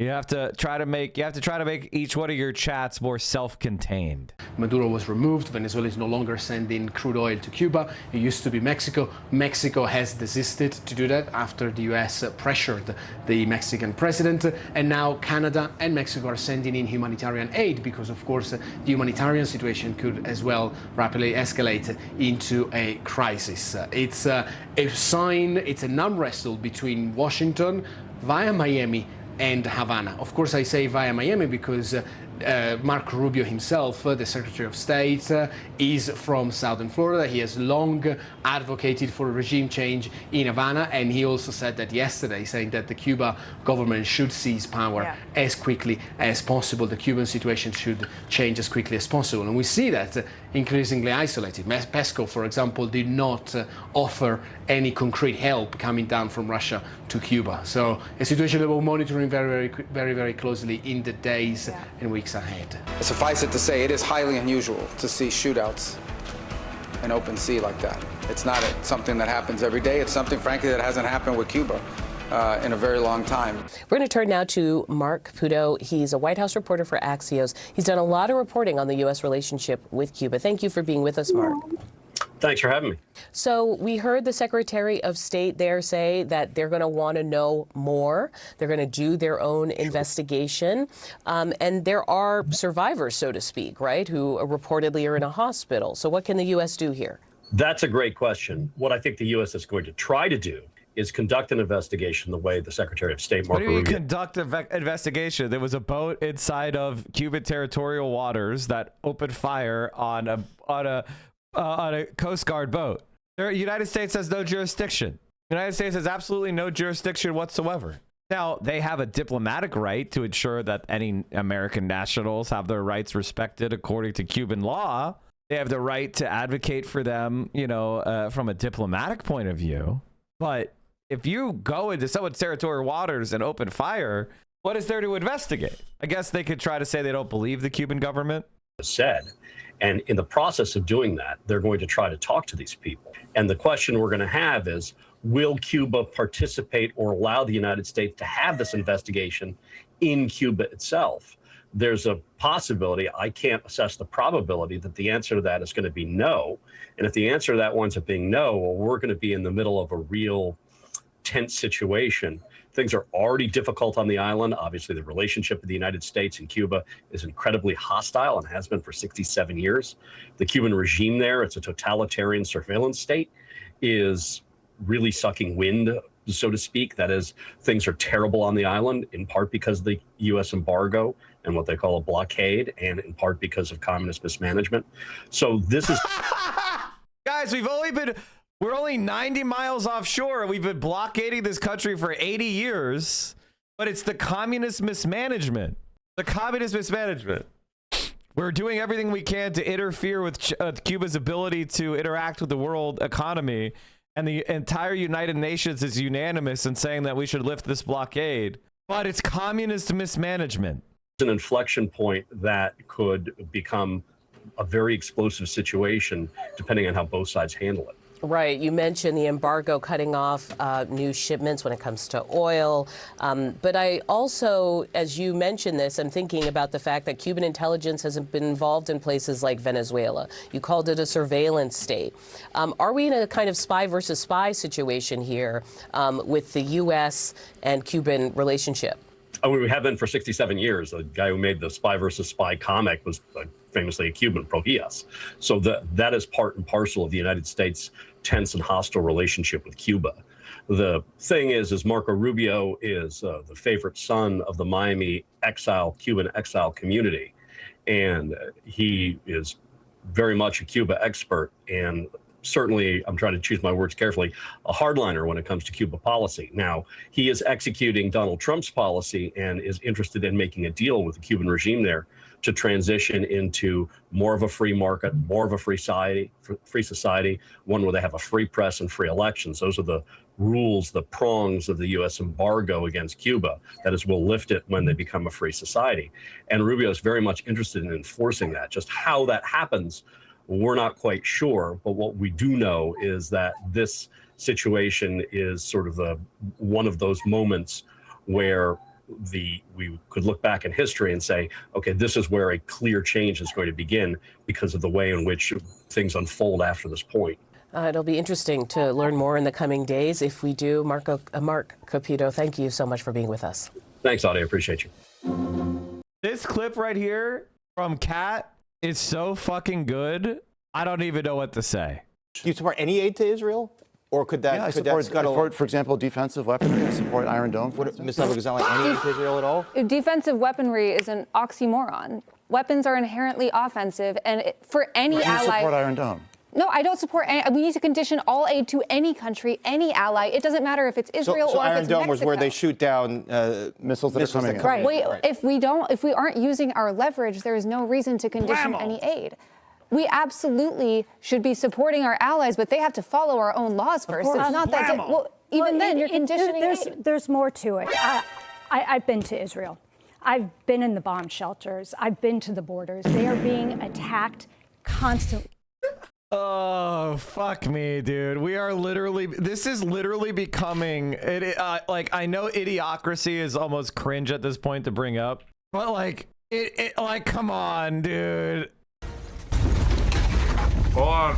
Next on the Violence Channel, an all-new Almat Balls. Alright. Huh?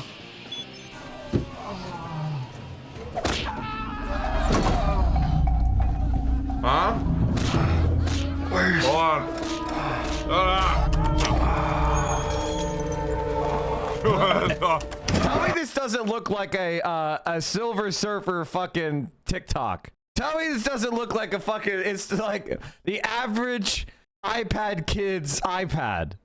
Baiting for 300 years, and now Sweet Bang Tube. Oh yeah, give me some. Cut me a piece. Oh, you just go away, baiting.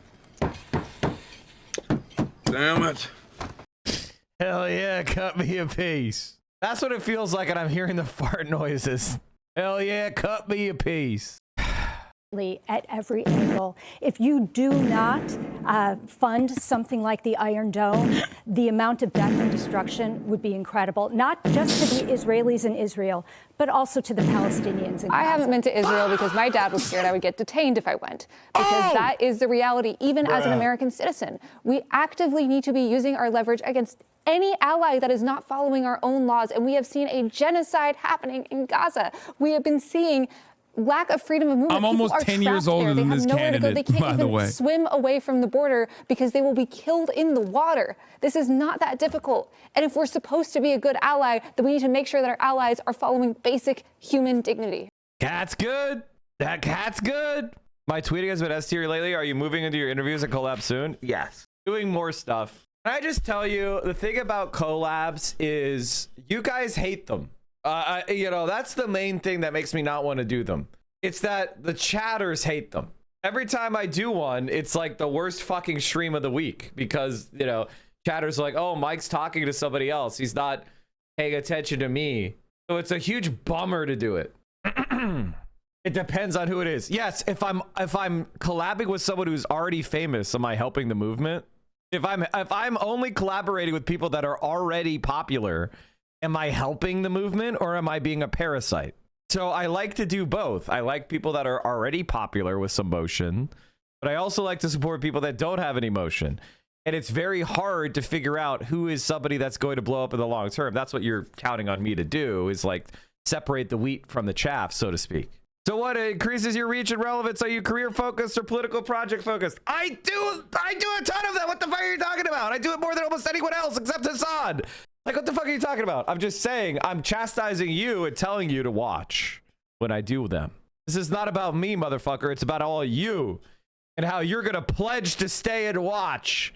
When I interview the dog catcher from Omaha, you're going to sit there and you're going to say based. Am I right? Am I right?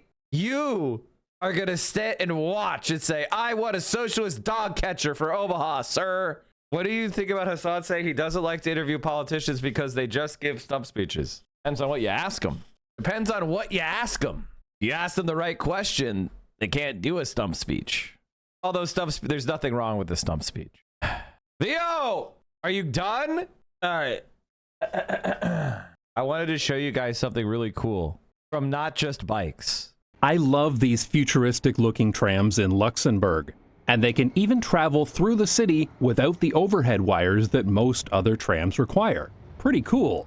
When the tram enters the city center, it lowers its pantograph and continues on without any electrical connection.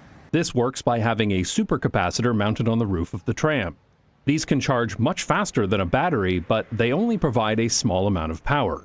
So at every tram stop, there are these two metal plates that energize when the tram is detected. The tram then connects to these metal plates and charges the supercapacitor while passengers board at the stop. And that provides just enough power to the supercapacitor for the tram to continue on to the next station.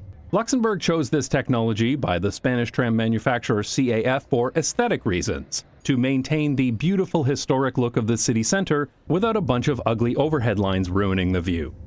Now, if only they could care enough about aesthetics and historic preservations to get rid of the wide roads, oversized traffic lights, and other ugly car infrastructure that's right next to the tram line. But hey, at least there aren't 2 wires running over the tram tracks.